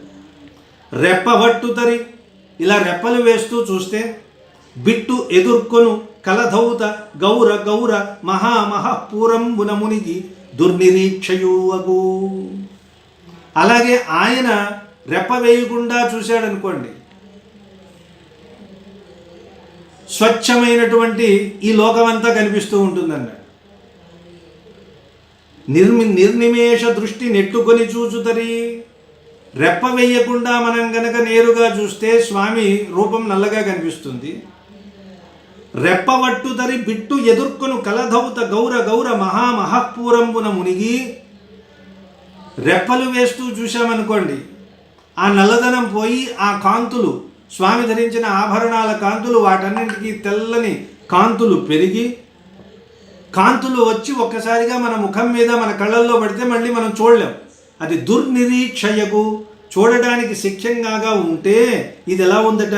ఆయన నిజ రుచిర మూర్తి వలన తనకు ఉన్నటువంటి కాంతితో తనదు సాకార నిరాకతలు వారికి చూపు రూపున దీపించువాని. నాయన ఇదే, ఇదిగో నేను తెల్లగా మీకు కనిపించానంటే సాకారుణ్ణై ఉన్నాను, కనిపించకుండా నల్లగా ఉన్నాను అంటే నిరాకారంగా ఉన్నాను అని రెండు రకాల స్వరూపాల్ని ఆయన చూపిస్తున్నట్టు. ఇక ఆయన కళ్ళు కళత్రంబులకు శ్యామ ఛాయల చేత ప్రేముడి పొదువంబడిన ఎట్లు కప్పులు తొంగలు నగు పక్ష్మ కాలికల నొప్పు సోమ సూర్యాత్మకంబులకు వెడంద నిడువాలు టెర్ర సెరల కన్నులను కెందెమ్మి రేకుల వెదజల్లువాని. అబ్బా, కెందెమ్మి రేకుల ఎర్రని తామర పువ్వుల రేకులతో ఉన్న పద్మాల్లాగా కాంతులు వెదజల్లుతున్నాయి ఆయన కళ్ళు. నల్లగా ఉన్నాయి. పక్ష్మములు అంటే కనుబొమలు, ఆ రెప్పలకు ఉన్నటువంటి వెంట్రుకలు, అవి చాలా నల్లగా ఉన్నాయి. లోపలి చూపులు తెల్లగా ఉన్నాయి. దీనికి కారణం ఏమిటట? స్వామి నేత్రాలు సూర్యచంద్రులు అన్న. సూర్యుడు చంద్రుడు. చంద్రుడి భార్య పేరు శ్యామ అంటే రాత్రి, సూర్యుడి భార్య పేరు ఛాయ. వీళ్ళిద్దరూ వచ్చి స్వామి నేత్రాల్లో కూర్చుంటే వాళ్ళు ఊరుకుంటారేంటి? తగుదునమ్మా అంటే వాళ్ళు కూడా వచ్చి వీళ్ళని కౌగిలించుకున్నారట. చూడండి, కళత్రంబులకు భార్యలైన శ్యామ ఛాయల చేత, చంద్రుడి భార్య అయిన శ్యామ, సూర్యుడి భార్య అయిన ఛాయ, వీళ్ళ చేత ప్రేముడిన్ పొదువంబడిన ఎట్లు. ప్రేముడి అంటే గుర్తుపెట్టుకోండి, ప్రేమ అచ్చతెనుగు పదం, అది వలపు అంటానికి ప్రేముడి. పొదువంబడిన ఎట్లు ప్రేమతో ఆలింగనం చేసుకున్నట్లుగా ఆయన నేత్రాలు కప్పులు. చంద్రుడి భార్య వచ్చింది కాబట్టి ఈయన నేత్రాలు నల్లగా ఉన్నాయి. అంటే కనురెప్పలు, ఆ రెప్పలకు ఉన్న పక్ష్మాలు అవి నల్లగా ఉన్నాయి. తొంగలు, సూర్యుడి భార్య ఛాయ, నీడ బాగా పొడవుగా ఉంటుంది కాబట్టి విప్పార్చి ఉన్నాయి. అలా ఉన్న అగు పక్ష్మ కాలికల ఒప్పు సోమ సూర్యాత్మకంబులకు వెడంద నిడువాలు. అలాంటి సోముడు సూర్యుడు అయినటువంటి నేత్రాలు, వెడంద అంటే బాగా, నిడువాలు బాగా వాలు చూపులు, ఎర్ర సెరల లోపల ఎర్రని చారలు కలిగిన కన్నులతో కిందమ్మిరేకుల వెదజల్లువాని. కెంతమ్మిరేకులన్ అలాంటి చూపులతో ఎర్రని తామర పువ్వుల రేకుల్ని వెదజల్లుతూ ఉన్నవాడు. ఇక్కడ కాపుదాంలేండి, ఎందుకంటే వచనం బాగా ఎక్కువ హార్డ్ డోస్ అవుతుంది. తర్వాత మళ్ళీ వచ్చేవారం చూద్దాం. స్వస్తి ప్రజాభ్యః పరిపాలయంతాం న్యాయ్యేన మార్గేణ మహిం మహీషాః గోబ్రాహ్మణేభ్యః శుభమస్తు నిత్యం. లోకాః సమస్తాః సుఖినో భవంతు.